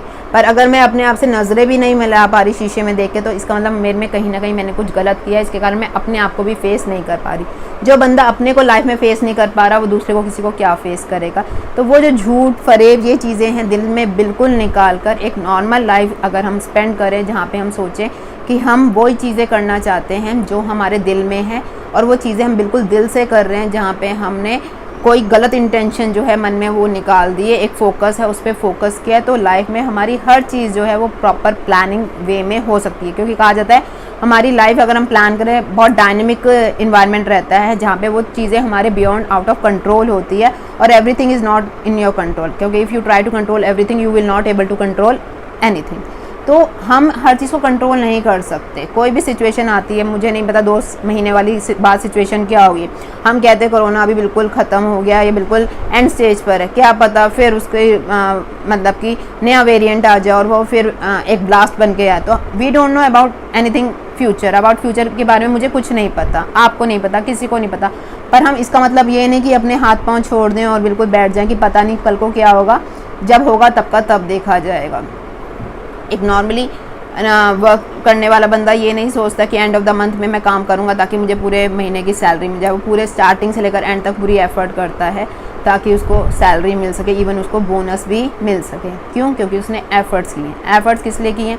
2 वर्कर्स हैं, एक ने ज़्यादा किया काम, एक ने कम। ऑब्वियसली कंपनी किसको ज़्यादा बोनस देगी? इसने ज़्यादा काम किया। तो ऑब्वियसली आप जो हार्डशिप करते हो वो मैटर करती है, वो कहीं ना कहीं आपको पे ऑफ भी करती है। पर अगर बोलो कि मैं कुछ ना करूँ और मेरे को उसके बंदे के सामने जितने पैसा मिल जाए, जितना फेम मिल जाए, ऐसा पॉसिबल नहीं है। क्योंकि उस दूसरे बंदे ने शायद कहीं ना कहीं आपसे ज़्यादा एफर्ट की है, कुछ ज़्यादा उसने नॉलेज मैटर तब भी कर रही है, 2 बंदे सेम नॉलेज के हैं पर एक बिल्कुल एफर्ट करके उस चीज़ को अचीव कर रहा है तो लाइफ में ग्रो करेगा एज़ कम्पेयर टू दूसरा बंदा जो कर रहा है पर वो एक just because of time pass. जहाँ बंदे में मैं आ जाती है, आपको हेनरी फ्योल का प्रिंसिपल्स हमने पढ़े हैं 12th क्लास में, अगर बच्चे पढ़ते हैं तो आपके जो प्रिंसिपल्स हैं FW टेलर के, जहाँ पे कहता है स्पिरिट डी कॉप्स, जहाँ पे बोला जाता है we should always use we instead of I, जहाँ पे हम बोलते हैं हमें आई मैं, अरे ये मैं की जगह हम यूज़ कर ले तो वो चीज़ ज़्यादा की। If I am the owner of an academy और मैं बोलूँ सारी चीज़ें एकेडमी चल रही है मेरी वजह से, नहीं, एकेडमी चल रही है मेरे ऑब्वियसली बच्चों की वजह से, जो बच्चे यहाँ पर आ रहे हैं।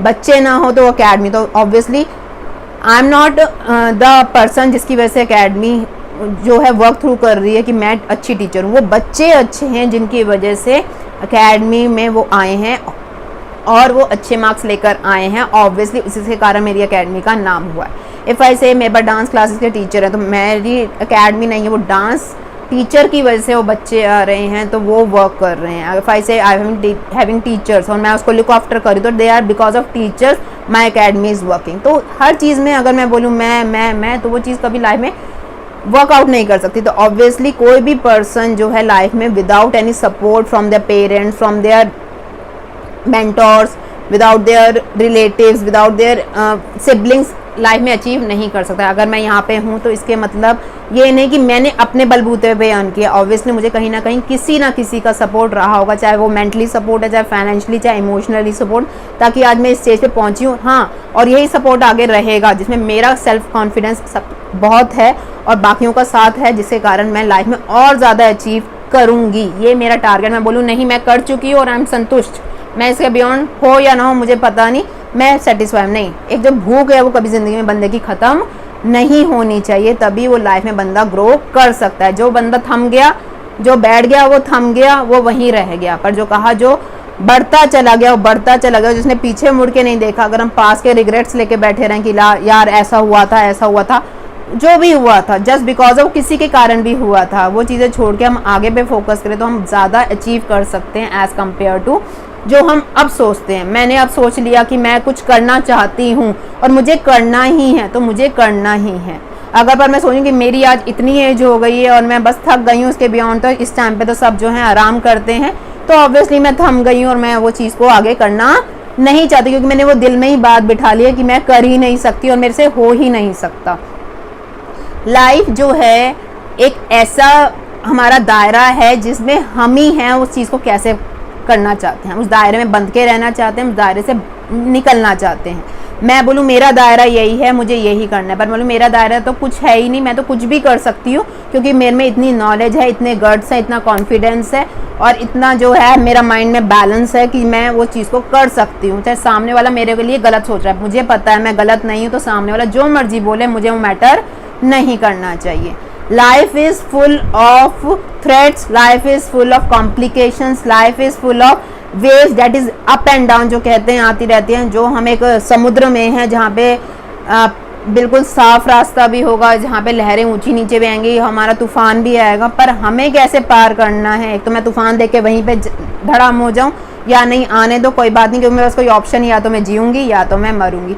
तो अगर हम ये छोटी छोटी बातों को लेके चले तो हम लाइफ में बहुत कुछ अचीव कर सकते हैं, बहुत कुछ। मैं वही कहना चाहती हूँ, आई am not telling you, I am not regulating your life, कि मैं एक रेगुलेटर की तरह आपको बोलूँ कि आप ऐसा ही करके देखो। आप कहीं ना कहीं 1% जो मैंने आज जो भी बात की है, अगर आप उसको लगता है कि वो सोच के आपको लगता है कि हाँ मैं कहीं ना कहीं 1% भी उसके लिए सही बोल रही हूँ, तो और वो चीज़ आप अपनी लाइफ में लाते हो, तो I will be very grateful to all of you कि हाँ मैं किसी की लाइफ में को चेंज करने का एक ज़रिया बनी, जिसके कारण मैंने एक ऑब्वियसली सामने वाले के मन में एक होप लेकर आए, जिसमें सामने वाले में थोड़ा बहुत कॉन्फिडेंस और हुआ और वो चीज़ को करने का जज्बा और पैदा हुआ। तो इससे ज़्यादा खुशी मेरे लिए और कुछ नहीं होगी। मेरे लिए ये मैटर नहीं करता मेरे लिए व्यूज़ कितने आ रहे हैं, मेरे लिए ये मैटर नहीं कर रहा किसने मेरे लिए ऐसे थम्स अप किया या थम डाउन किया, मेरे को डिसलाइक लाइक्स, इससे मेरे कमेंट से मुझे कोई इशू नहीं है। मुझे इशू ये है कि हाँ सामने वाले ने जो भी मेरे पढ़ा, जो भी सुना मेरे बारे में, उसको कहीं ना कहीं मैं झूठ लगा तो वो ऑब्वियसली लिखेगी मैं झूठ बोल रही हूँ, और कहीं ना कहीं लगा हाँ आप सच कह रहे हो, जहाँ पे आपको आपकी बातें हमारी ज़िंदगी के लिए एक होप है, तो वो उससे बड़ी खुशी मेरे लिए और कुछ भी नहीं होगी कि मैंने एक बंदे की ज़िंदगी में भी थोड़ा बहुत चेंज लाया। I am hopefully I will be very grateful to that person कि हाँ, और I will very grateful to God कि उन्होंने मुझे इस लायक समझा कि मैंने सामने वाले को कुछ समझाया और सामने वाले ने मेरी बात को समझा। क्योंकि आज के टाइम पे कोई ये किसी की बात सुनना नहीं चाहता, सुन के भी अनसुना कर सकता, पर मैंने अगर किसी की लाइफ में 1% भी चेंज लेकर आया तो दैट विल बी मेरे लिए बहुत अच्छी ऑब्लिगेशन होगी, और मैं चाहूँगी उस ऑब्लिगेशन को मैं बार बार फुलफिल करती रहूँ। तो इस वीडियो के थ्रू एक जस्ट लास्ट एक मेरा सेंटेंस है, never ever give your ambitions, your views, your thoughts that will be it will, I said not may, it will give you a better future and better life. Thank you and have a nice day, and please watch this video and share it if you want to share. Thank you so much.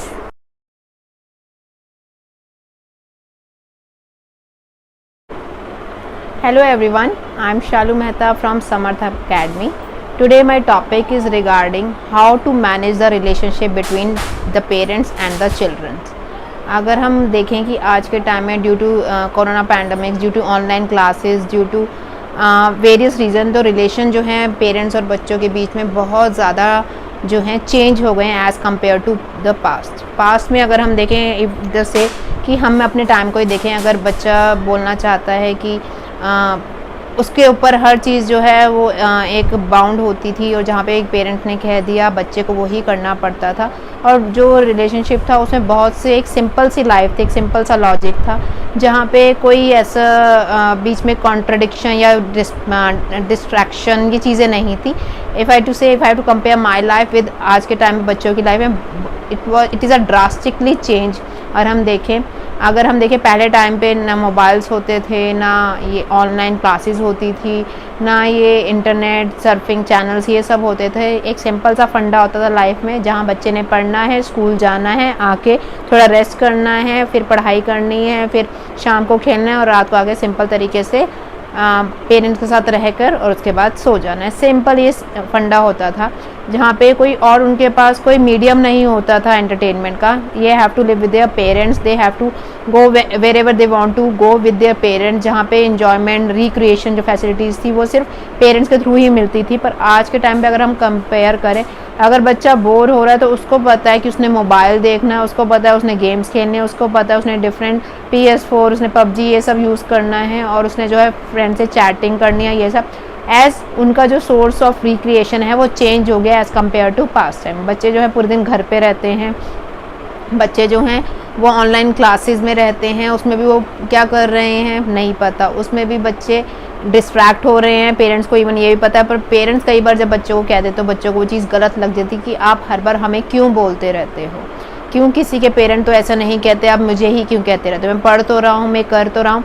उनका पूरा ध्यान जो है mobile phones पे होता है, mobile पे वो लगे हैं और कह रहे हैं हम पढ़ रहे हैं, पर पढ़ क्या रहे हैं, नथिंग। ना उनके हाथ में पेन होता है, ना उनके हाथ में नोटबुक होती है। स्टिल पेरेंट जो है उन्हें पता है कि बच्चे नहीं पढ़ रहे, पेरेंट जो हैं उनके कारण उसके बाद कई बार गुस्सा कर देते हैं, जिसके कारण बच्चे को बुरा लग जाता है। उसके बाद क्या होता है, आपस में क्लैशेस होते हैं, और जो एक कम्युनिकेशन गैप है वो बढ़ता रहता है, और ऑब्वियसली रिलेशन जो है उनका बहुत ज़्यादा इफेक्ट करता है। तो हम कहीं ना कहीं सोचें इसके लिए रिस्पॉन्सिबल कौन है, इसके लिए हम रिस्पॉन्सिबल है, इसके लिए बच्चा रिस्पॉन्सिबल है, या इसके लिए सिचुएशन रिस्पॉन्सिबल है। देखिए सिचुएशंस जो है लाइफ में आती हैं, जाती हैं और चेंज होती रहती हैं, पर ये हम हैं जिसको उस सिचुएशन के अकॉर्डिंगली अपने आप को चेंज करना पड़ता है। सिचुएशंस हमें चेंज नहीं करती है, हम सिचुएशन को चेंज करने के कैपेबल होते हैं। सिचुएशन कई बार लाइफ में ऐसी आती है जो हमारे कहते हैं ये सिचुएशन है इसके कारण मैं ऐसा हो गया, नहीं, हमने अपने आप की थिंकिंग ऐसे रखी जिसके कारण हमने सिचुएशन के हिसाब से अपने आप को चेंज कर लिया। पर इफ़ ऐसे कि हम इतने पॉजिटिव माइंड है कि सिचुएशन कुछ भी है हमें वो चीज़ में वैसे ही रहना है, तो कभी आपकी वो चीज़ को इफेक्ट नहीं कर सकती। इफ़ ऐसे कि आई एम ए ट्यूटर, और कोरोना टाइम पे जो है ऑफलाइन क्लासेस बिल्कुल ख़त्म हो चुकी है, I have started another option कि मैंने ऑनलाइन पढ़ाना स्टार्ट किया। हाँ, ऑनलाइन ऑप्शन है, और उसके बाद से मैंने पढ़ाया। तो अगर मैं बोलूँ नहीं सिचुएशन ही ऐसी थी, मुझे ऑनलाइन नहीं पढ़ाना अच्छा लगता, मैं ऑफलाइन ही पढ़ाऊँगी, तो शायद मैं उस सिचुएशन के हिसाब से अपने आप को मिंगल नहीं कर पाती, तो ये चीज़ें पॉसिबल नहीं हो पाती। पर अगर मैं बोलूँ कि मुझे करना है, मुझे करना ही पड़ेगा, मेरे पास कोई ऑप्शन नहीं है, तो मैंने वो किया। तो सेम थिंग जो है लाइफ में हमारे चीज़ें आती है, कई बार सिचुएशन ऐसी होती है जो हम करना नहीं चाहते, still we have to do it, और वही एक हमारे पास ऑप्शन बचता है। अगर हम सोचें इसके बियॉन्ड हमारे पास कोई ऑप्शन नहीं है, या तो कहते हैं इधर खड्डा है उधर खाई है, कहीं भी तो हमें कूदना ही है। पर अगर हम बोले कि नहीं हम कुछ भी वहीं रहेंगे और हमें कुछ नहीं होगा, तो ये चीज़ पॉसिबल नहीं है। तो सेम चीज़ जो है दोनों पेरेंट्स और बच्चों के रिलेशनशिप में मैटर करती है। अगर बच्चा बोले अगर हम नहीं बदलेंगे, आप हमारे हिसाब से बदलो, पेरेंट कहता है हम नहीं बदलेंगे, हम तो पेरेंट है, आप हमारे हिसाब से बदलिए, तो इसी लड़ाई खींचतान में जो है बच्चा भी परेशान रहता है और पेरेंट भी परेशान। तो इफ आई से कि ये दोनों चीज़ें बैलेंस करने के लिए थोड़ा बच्चा उस चीज़ को समझे, थोड़ा पेरेंट उस चीज़ को समझे। अगर आज मेरा बच्चा पढ़ाई से दूर जा रहा है तो मैं उसके लिए बच्चे को रिस्पॉन्सिबल नहीं, उस सिचुएशन को रिस्पॉन्सिबल उठाऊंगी, पर मैं ये बोलूँगी सिचुएशन ही इसलिए ऐसी है, इसलिए मेरा बच्चा नहीं पढ़ रहा, तो इसमें मेरी गलती है, मुझे उस बच्चे को अपने को समझाना पड़ेगा कि ये सिचुएशन है तो हमें इसको ऐसे एडजस्ट करना है, हमें उसके साथ ऐसे कॉप अप करना है। बट इफ आई से कि मेरा बच्चा नहीं कर पा रहा तो सारी गलती जो है उस बच्चे की है, सारी गलती उस सिचुएशन की, तो देन आई एम रॉन्ग। मैं उसके साथ अपने बच्चे के साथ भी जस्टिस नहीं कर पा रही और मैं दूसरों के अपने एक पेरेंटिंग के साथ भी जस्टिस नहीं कर पा रही, जहाँ पे मैं हर चीज़ दूसरों पे ब्लेम कर रही हूँ कि उसकी वजह से मेरा बच्चा ऐसे हो गया। सही यही बात आती है। डिफरेंट टाइप के बच्चे होते हैं, कोई बच्चा जो है वो अपने पेरेंट की हर बात मानता है, कई है जो नहीं मानते, पर वो बच्चा जब दूसरों के साथ रहता है तो पेरेंट को एक डर होता है कि मेरा बच्चा उसके साथ रहकर जो है वो गलत बन जाएगा। नहीं, वो बच्चा उसके साथ गलत नहीं बन जाएगा, बच्चा उस सिचुएशन के हिसाब से अपने आप को एडजस्ट करना सीखेगा। वही मैं एक एग्जाम्पल देती हूँ, अगर किसी चीज़ को, किसी छोटे बच्चे को अगर बोला जाता है वो चीज़ टच मत करो मत करो मत करो, वो बच्चा सबसे पहले वही काम करेगा। यही बात बच्चों में होती है, हम बच्चों को जिस चीज़ से सबसे ज़्यादा मना करते हैं बच्चा वो चीज़ सबसे पहले करता है, क्योंकि उसको पता है कि वो जानना चाहता है कि उस चीज़ में ऐसा क्या है जो उसको मना किया जा रहा है और उसमें उसका इंटरेस्ट सबसे ज़्यादा होता है। पर अगर हम यही चीज़ बताएं बच्चे को कि आप ऐसे करोगे तो आपके साथ ऐसे हो जाएगा, वो बच्चा आपको गलत चीज़ें दिखा रहा है या गलत चीज़ें आपको कहीं और ऐसी सिचुएशन में लेना चाहता है जो आपको के लिए अच्छी नहीं है। तो अगर हम फेस टू फेस उस बच्चे के साथ इंटरेक्ट करेंगे तो शायद उस चीज़ को समझेगा। पर अगर मैं बोलूँ नहीं, आपने इफ आई से कि फ्रिज में कुछ ऐसा है, if your husband is taking a drink और उसमें आप बच्चे को बोलोगे आप फ्रिज मत खोलना बस फ्रिज मत खोलना, पर बच्चा कहीं ना कहीं देखेगा आप किचन में है या आप कहीं और, सबसे पहले बेटा जो है वो फ्रिज, आपका बच्चा जो है फ्रिज खोलेगा। पर if I say that the drink is for your father, ये जो है बड़ों के लिए होते हैं, आप अभी इस सिचुएशन में नहीं हो, आपको वो चीज़ नहीं लेनी चाहिए और ये चीज़ बच्चों के लिए इंजूरियस टू हेल्थ है, तो ये आप कहीं ना कहीं जो है बच्चा उस चीज़ को समझेगा, येस मेरे फादर ले रहे हैं और मुझे वो ड्रिंक नहीं लेनी क्योंकि मैं अभी मेरे लिए ठीक नहीं है, ऑब्वियसली ये जो this thing is not good for health, तो वो कहीं ना कोई चीज़ को अपने दिल में डालेगा। तो मैं वही बात कहना चाहती हूँ कि कोई भी चीज़ गलत है वो बच्चे को समझाया ही जाए कि वो गलत क्यों है। If the we are getting periods, if the girls are getting periods और बच्चे को बोलो कि वो ऐड आ रही है, आप अपने आप को फेस हाइड कर लो कि नहीं वो पीरियड्स हैं और वो, यार it's a thing to all the ladies, ये चीज़ हैपन होती है तो सबके लिए होती है और उसमें कुछ गलत नहीं है। वी आर ह्यूमन बींग्स और ये ऑब्वियसली नेचर ने चीज़ें बनाई हैं तो we are not responsible for it. पर अगर वही बात मैं अपने बच्चे से शेयर ना करूँ और मैं बोलूँ आप मत समझो यार, कोई और किसी के सामने मैं बात करूँ, कोई और लेडी जो बोले कि आप अपने बेटे से ऐसी बातें भी कर लेते हो, क्यों नहीं यार, वो भी तो उस चीज़ को कभी लाइफ में फेस करेगा, उसको समझ में आनी चाहिए, अभी पहले वो सब बाद में समझेगा तो अभी क्यों नहीं। तो ये छोटी छोटी बातें अगर हम सोचें कि इफ लाइफ में हर चीज़ जो है उसका एक टाइम पीरियड है, नहीं टाइम जो चीज़ सामने आ जाए उसको तब फेस करना सीखिए। हमने कभी नहीं सोचा था ये कोरोना पैंडमिक होगा, हमने कभी नहीं सोचा था कि लाइफ में इतना ज़्यादा डिस्ट्रैक्शन होगा चीज़ों के कारण, जिससे हमारे बच्चों की लाइफ, हमारे बच्चों की एजुकेशन, हमारे बच्चों की जो नॉर्मेलिटी लाइफ जो जी रहे थे वो उसमें बहुत ज़्यादा इफेक्ट पड़ेगा। पर अगर हम हमारे सामने ये चीज़ें आ रही हैं तो हम क्यों ना उसको फेस करें, हम क्यों ऐसे सोचते हैं कि नहीं आगे टाइम होगा सब ठीक होगा। अब नॉर्मली बात चलती है स्कूल खुलने की, नहीं जब सब ठीक हो जाएगा, वो ठीक हमने नहीं करना, सिचुएशन नहीं करेगी, वो सिचुएशन अपने आप नहीं हो जाएगी, वो चीज़ों को हमने करना पड़ेगा तभी वो चीज़ें नॉर्मल होंगी। तो नॉर्मल करने के लिए मैं अकेले, बच्चा अकेले, ये सब नहीं, हम सबको इकट्ठे उस चीज़ को फेस करना पड़ेगा तभी वो चीज़ पॉसिबल हो पाएगी। लाइफ में जैसे बोला जाता है कि हस्बैंड एंड वाइफ है, दोनों एक व्हील, जैसे एक कार के व्हील होते हैं, जो तभी बैलेंस होंगी तभी वो गाड़ी चलेगी। तो उसमें एक बच्चा भी हमारी चीज़ है जिसको हम उसी तरीके से हैंडल करें जैसे हम बाकी सबको करते हैं। हम बच्चे को बच्चे की तरह पैम्परिंग करते हैं कई बार जो होता है कि नहीं ये तो बच्चा है, वो बच्चे को उस सिचुएशन में हैंडल करने की आदत डालनी चाहिए। हम कहते हैं हमारा बच्चा 12 तक पढ़ जाएगा, उसके बाद हम देखेंगे क्या करना है। अगर आप उसकी हेल्प तो कर रहे हैं, पर आप उसको ऐसी सिचुएशन में डाल रहे हैं जहाँ पे वो खुद कुछ अकेले करने की सोचेगा तो कर भी नहीं पाएगा, क्योंकि उसको इतना एक डर होगा, एक झिझक होगी, क्योंकि हर टाइम आपके साथ, आप उनके साथ रहते हैं, पर जिस टाइम वो कॉलेज जाएगा उसको ये नहीं पता होगा मुझे कैसे करना है, मुझे कैसे समझना है। पर हम भी बोलते नहीं आपको करना है, और जिस दिन बच्चा उस चीज़ को नहीं कर पाया तो हम उसको फिर रिस्पॉन्सिबल ठहराते हैं। तो ये छोटी अगर बात लेके सोचा जाए कि अगर हम कैसे हम अपने आप को सिचुएशन में उसमें चेंज कर सके, कैसे अपने बच्चे को उस सिचुएशन से निकाल सके। जैसे आज के टाइम पे ऑनलाइन क्लासेस चल रही हैं, हमारा बच्चा बुक्स नहीं मेंटेन कर रहा, कॉपीज़ मेंटेन नहीं कर रहा। कभी बोला है हमने पेरेंट्स ने कि आओ चलो आपकी कॉपीज़ चेक करते हैं, हम कहते हैं कोई बात नहीं, नहीं कर रहा ना, जिस दिन स्कूल जाएंगे उस दिन वो मेंटेन कर लेगा, कॉपी चेक कर लेगा, टीचर दिखा देगा, मैं आपकी कॉपीज़ में नोट डाउन कर दूंगी। हम कहते हैं नहीं बच्चे, अगर इतनी प्रॉब्लम आ रही है आपको ऑनलाइन क्लासेस में, आप लीजिए, थोड़ी कम कीजिए, टीचर से बात कीजिए कि प्लीज़ आप थोड़ी क्लासेस जो है टाइमिंग्स कम कीजिए, क्योंकि बच्चे का उसके आइज़ पे इफेक्ट पड़ता है। फिर टीचर्स भी अपनी जगह सही है, वो कहती हैं गेम खेलते हुए बच्चे को आइज़ में इफेक्ट नहीं पड़ता, ऑनलाइन क्लासेस लेते हुए इफेक्ट पड़ता है। तो ये ब्लेम जो हम खेलते हैं, ये सिर्फ एक इफ़ेक्ट किसको कर रहा है, एक बच्चे की लाइफ को इफ़ेक्ट कर रहा है। तो मेरे ये इस वीडियो के थ्रू मैं बस ये बताना चाहती हूँ, जो गैप बढ़ता जा रहा है जस्ट बिकॉज क्योंकि हम लोगों का कम्युनिकेशन गैप जो है वो दिन पर दिन पेरेंट्स का और बच्चों का आपस में जो है वो दिन पर दिन बढ़ता जा रहा है। एक टाइम होता था जहाँ हर चीज़ जो है बच्चा अपने पेरेंट्स से शेयर करना चाहता था और करता भी था, क्योंकि उसको ये चीज़ें नॉर्मल लगती नहीं थी, कुछ अलग सा लगता था, वो पूछता था। पर आज के टाइम में बच्चे को कुछ गलत लगता है, कुछ भी बात होती है, वो सबसे पहले उसे गूगल करेगा ऐसा क्यों होता है। अगर वो किसी से उसको बात करना अच्छा लगता है, उसको लगता है कि वो मुझे अच्छा लगता है या वो मुझे अच्छी लगती है, पर ये बात कभी अपने पेरेंट्स से शेयर नहीं करेंगे। वो बातें उनको लगता है और उसे खुद उनको समझ में आएगा इट्स जस्ट इन्फैचुएशन और समथिंग, वो अपने आप उस चीज़ की एक जजमेंट क्रिएट कर लेते हैं। पर जब अगर हम देखें लास्ट 10 to 15 ईयर्स, वो चीज़ पहले सिनेरियो बिल्कुल डिफरेंट होता था, थिंग्स जो थी बिल्कुल नॉर्मल होती थी। आज के टाइम पे एक दोस्ती, प्यार, सब कुछ जो एक फॉर्मेलिटी टाइप रह गई, जहाँ पे बंदा ये नहीं सोचता कि मेरे को उसके साथ कैसे रहना है, मुझे कैसे बिहेव करना है। हम ये सोचते सामने वाला हमारे साथ कैसे बिहेव कर रहा है, अगर वो जैसे हमारे साथ बिहेव करेगा हम भी उसके साथ बिहेव करेंगे। तो मेरी जो थिंकिंग है रिगार्डिंग, जो हम लोग ही हैं जो उस सिचुएशन को समझ सकते हैं एज अ पेरेंट, हम अपने बच्चे के साथ एक ऐसा एटमॉस्फेयर क्रिएट करें जहाँ बच्चा हमें अपना फ्रेंड समझे, हमें अपना दुश्मन ना समझे। क्योंकि जहाँ दुश्मन समझा जाएगा वहाँ हमेशा हर चीज़ को छुपाया जाएगा, और जहाँ दोस्त समझा जाएगा तो सबसे पहले उस चीज़ को आपको बताया जाएगा। अगर मैं बोलूँ, मैं अपने बेटे को, जो मेरी ग्रोइंग एज में है, जो बढ़ रहा है उम्र में, उसकी जो है चेंजेस आते हैं, जहाँ पे उसमें मैच्योरिटी आती है, जहाँ पे उसमें हार्मोनल चेंजेस आते हैं, वो हर चीज़ को हमारे एक गुस्से को नफ़रत के तरीके से दिखेगा, हमारी डांट को गलत तरीके से समझेगा, हमारे को समझाया जाएगा तो उसको हमेशा जजमेंटल फॉर्म में देखेगा। पर अगर हम उसको एज अ फ्रेंड ट्रीट करके हर चीज़ समझाएं कि नहीं ऐसा भी होता है, मैं तो ऐसे नहीं करती थी, आप भी ऐसे करते, अच्छा यार बढ़िया, मैं भी ऐसे करती।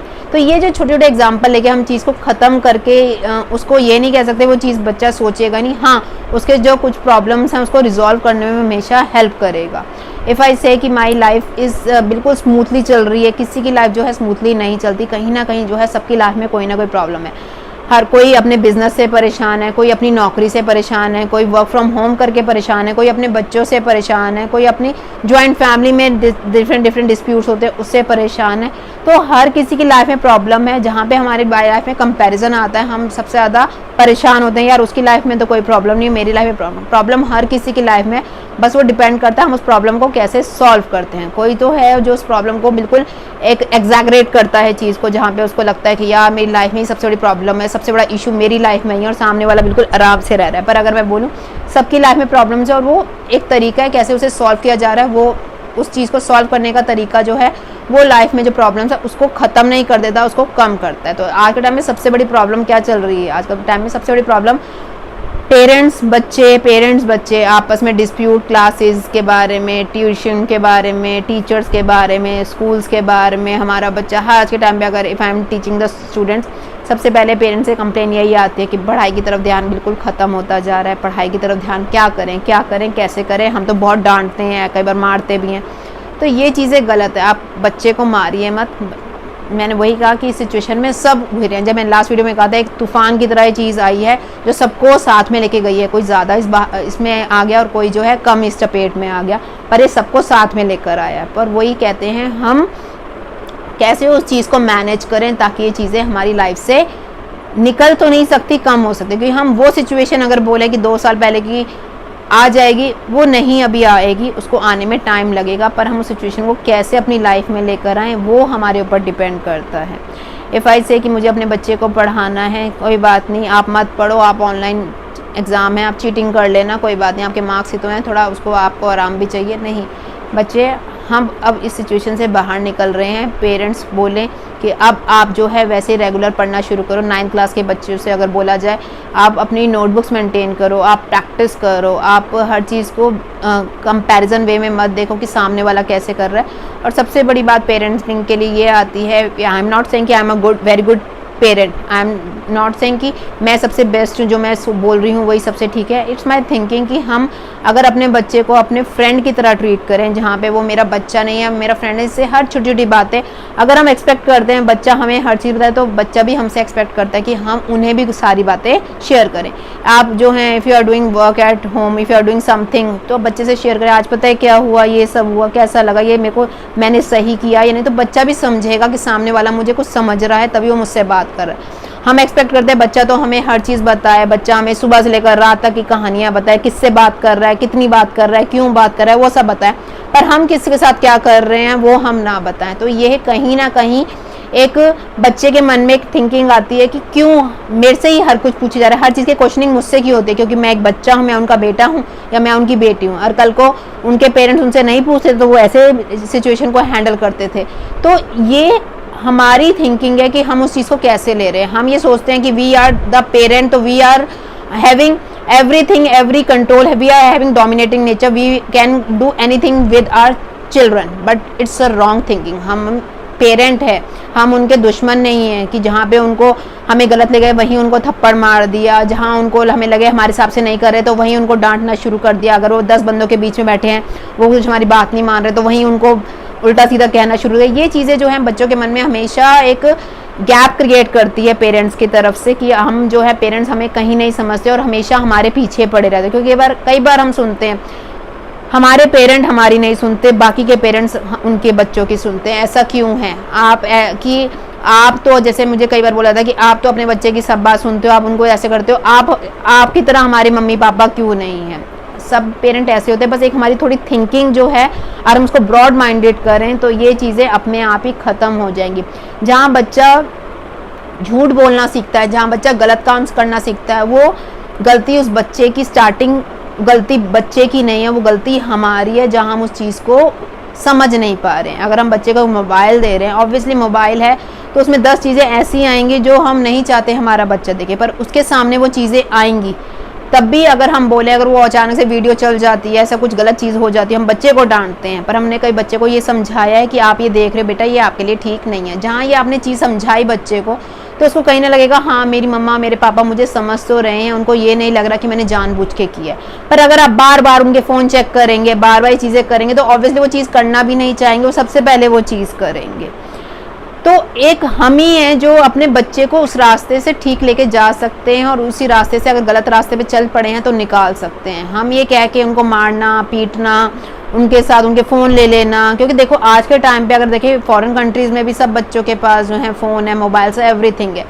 वो ये इंटरनेट ये सब गलत चीज़ नहीं है, ये गलत तब हो जाती है जब हमारा उसका यूसेज जो है गलत हो जाता है।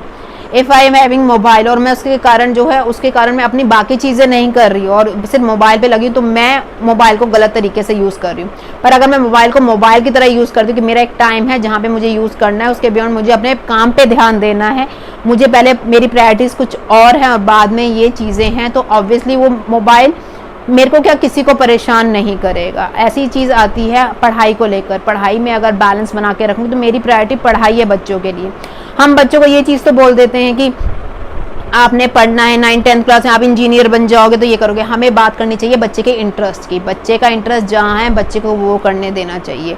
हमें वही नहीं देखना चाहिए कि इंजीनियर जो है 50% लाकर और एक ह्यूमैनिटी स्टूडेंट जो है 95% लाके। इफ़ आई से which one is better, I will say the student who is getting 90% marks. क्यों?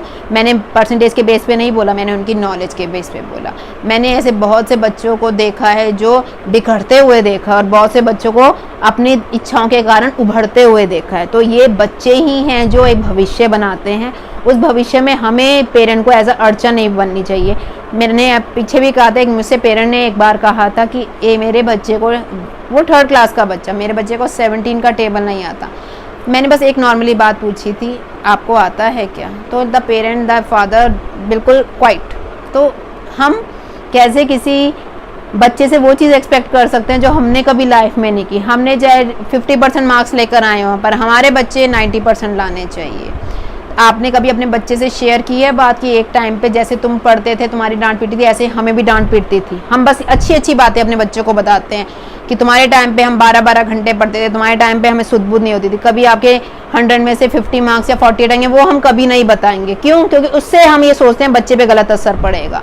पर हम अच्छी अच्छी बातें बता के बच्चा सोचता है यार मेरे पेरेंट इतने अच्छे थे, इतने इंटेलिजेंट थे, और इतने इंटेलिजेंट थे, तो वो लाइफ में कुछ अचीव इतना नहीं कर पाए जितना वो मुझसे एक्सपेक्ट करते हैं। तो एक छोटी सी, मैं किसी पे व्यंग नहीं कर रही, मैं किसी का मजाक नहीं उड़ा रही, मैं नॉर्मली बात कर रही हूँ। ऑब्वियसली हर पेरेंट की एक्सपेक्टेशन है कि वो जो लाइफ में नहीं कर पाए उनका बच्चा उससे भी 10 कदम आगे बढ़े, पर एक्सपेक्टेशन के साथ साथ उस चीज़ को बैलेंस करना भी बहुत ज़रूरी है। अगर मैं बोलूँ मैं एक ट्यूटर हूँ, मैं पढ़ाऊँ और मैं बोलूँ मेरा बच्चा जो है वो नासा में पहुँच जाए, साइंटिस्ट है, सबसे पहले मैं पूछूंगी बेटा तेरा इंटरेस्ट है भी या नहीं। मेरा बच्चा बोले मेरा इंटरेस्ट नहीं, तो मैं उसको चीज़ ज़बरदस्ती क्यों करवाऊँगी? और मैं कॉमर्स स्ट्रीम से हूँ, मेरे बच्चे का इंटरेस्ट नॉन मेड में है या उसका ह्यूमैनिटीज़ में, तो उसको जबरदस्ती मैं कॉमर्स क्यों दिलवाऊँगी? तो हम क्यों अपने साथ अपना कंपैरिजन अपने बच्चों के साथ करते हैं? और कई बार हम कंपैरिजन में कभी बच्चे को लो नहीं लाते अपने से, हमेशा अपने से ऊपर ही देखना चाहते हैं। क्यों ऐसा? फिर कल को होता है इसका मतलब हमारे पेरेंट्स की पेरेंटिंग में कहीं गलती होगी जो वो हम ठीक नहीं निकले, या हमारी पेरेंटिंग में गलती है जो हमारे बच्चे ऐसे निकले। तो ऑब्वियसली गलती किसी पेरेंटिंग की नहीं होती, गलती जो होती है हमारी सोच की होती है। हम वो सोचना चाहते हैं, हम वही सोचते हैं, वही बोलते हैं जो हम बोलना चाहते हैं। हम ये नहीं समझते सामने वाला क्या बोलना चाहता है, सामने वाला क्या समझना चाहता है। अगर सामने वाला हमसे कुछ अच्छा चाहता है, वो हम भी उम्मीद करते हैं, हम भी उनसे अच्छा चाहते हैं, वो भी हमसे चाहते हैं, तो अच्छे का अच्छे से एंड होना चाहिए, अच्छे का गलत से एंड नहीं होना चाहिए कि हम तो वही चाहेंगे जो हम चाहते हैं, चाहे वो ठीक है तेरी लाइफ। क्योंकि देखो अगर हम ये सोचे कि हमारे सामने हमारा बच्चा है, बस वो हम पैदा इसलिए हुआ है क्योंकि बस अब उसका फ़र्ज़ हो गया कि ज़िंदगी भर उसने हमें संभालना है, नहीं यार, वो उसका फ़र्ज़ नहीं है, आपका भी फ़र्ज़ नहीं है। आपका ये फ़र्ज़ है बस कि बच्चे को देखो, अपना बच्चा स्टैंड हो जाएगा तो बच्चे का भी अपना एक रास्ता है। जहाँ हम बच्चे को प्रेशराइज़ करते हैं कि तू ही हमारी ज़िंदगी की होप है, तेरे बिना आगे बस हमने अब ज़िंदगी और तू हमारा एक एसेट बन गया, हमने तेरे पे पैसा लगाया, अब उसके बाद तू हमें कमा के पैसा दे। ये जो एक हमारा लालच है ना, कई बार ये चीज़ें हम पे बहुत गलत असर डालता है। बच्चे को अगर आप वो चीज़ें करने दोगे जो वो चाहता है, तो बच्चा एज़ कम्पेयर टू ज़्यादा अच्छा फ्लाई कर पाएगा एज़ कम्पेयर टू जैसा हम चाहते हैं। तो लाइफ जो है वो कभी बैलेंस नहीं होती है, लाइफ को बैलेंस बनाना पड़ता है। हमें नहीं पता आने वाला टाइम कैसा होगा, हमें क्या पता सिचुएशन इससे भी ज़्यादा वर्स्ट हो, तो हम कैसे उस चीज़ को टैकल करेंगे वो हम पे डिपेंड करता है। ऐसे कि मेरा बच्चा पढ़ेगा ही, उसके बियॉन्ड कुछ नहीं करेगा, बस खेलेगा ही। अगर हम चाहते हैं वो क्रिकेटर बन जाए, सारे सचिन तेंदुलकर नहीं बन सकते, मैं बोलूँ सारे इंदिरा नूई नहीं बन सकते, मैं बोलूँ सारे जो है पीटी उषा नहीं बन सकते। आपको कंपैरिजन कभी नहीं करना चाहिए। कंपैरिजन जो है हमेशा लाइफ में रिग्रेट लेकर आता है, कभी लाइफ में खुशियाँ नहीं लेगा। पर हम चाहते हैं कि जो हमारे पास है हम उससे ही खुश रहें, तो हमेशा हम वो चीज़ ज़्यादा सक्सेसफुल वे में कर पाएंगे एज़ कम्पेयर टू जो हमने कभी सोचा भी नहीं होगा। तो छोटी छोटी खुशियाँ लेकर एक बड़ी खुशी बनती हैं, पर अगर हम छोटे छोटे दुख कर लेंगे तो एक पहाड़ एक जो है दुखों का समंदर बन जाएगा जिससे हम कभी वो निकल नहीं पाएंगे। तो हमारा एक लाइफ में एम होना चाहिए कि हम एक फोकस होना चाहिए। बच्चे का फोकस अगर पढ़ाई में है, वो किस तरफ फोकस है। अगर उसका स्टडीज़ में कोई बच्चा पढ़ाई में इतना अच्छा नहीं है पर उसका डांस में, उसका म्यूजिक में बहुत अच्छा, तो लेट देम, उसको वहाँ जाने दो, उसको कुछ करने दो। उसके लाइफ में ये रिग्रेट तो नहीं होगा मुझे करने नहीं दिया गया, जो मैं चाहता था वो करवाया गया, जो आपने बोला और मैं इसके कारण मैं लाइफ में कभी ग्रो नहीं कर पाया। कहीं उसको ठोकर तो खाने दो, क्या पता बच्चा उस चीज़ से समझ जाए कि शायद ये चीज़ उसके लिए सही नहीं है। तो इस वीडियो के थ्रू मैं बस ये बताना चाहती हूँ, जो गैप है, कम्युनिकेशन गैप जो पेरेंट्स के बीच में, जो एक लव है उन दोनों के बीच में, वो ख़त्म करने वाले सिचुएशन नहीं है, वो कहीं ना कहीं उसके ज़िम्मेवार हम हैं। तो इस चीज़ को अगर हम समझें कि ये चीज़ें हम ही ख़त्म कर सकते हैं, तो शायद जो इतनी बड़ी प्रॉब्लम्स हैं लाइफ में वो कम हो जाएंगी, और बच्चे का जो माइंड है और ज़्यादा डेवलप करेगा और वो फोकस रहेगा और हमेशा वो कुछ अच्छा ही सोचेगा, वो कभी पेरेंट्स के लिए गलत भी नहीं सोचेगा। Thank you and have a nice, and please watch my video again.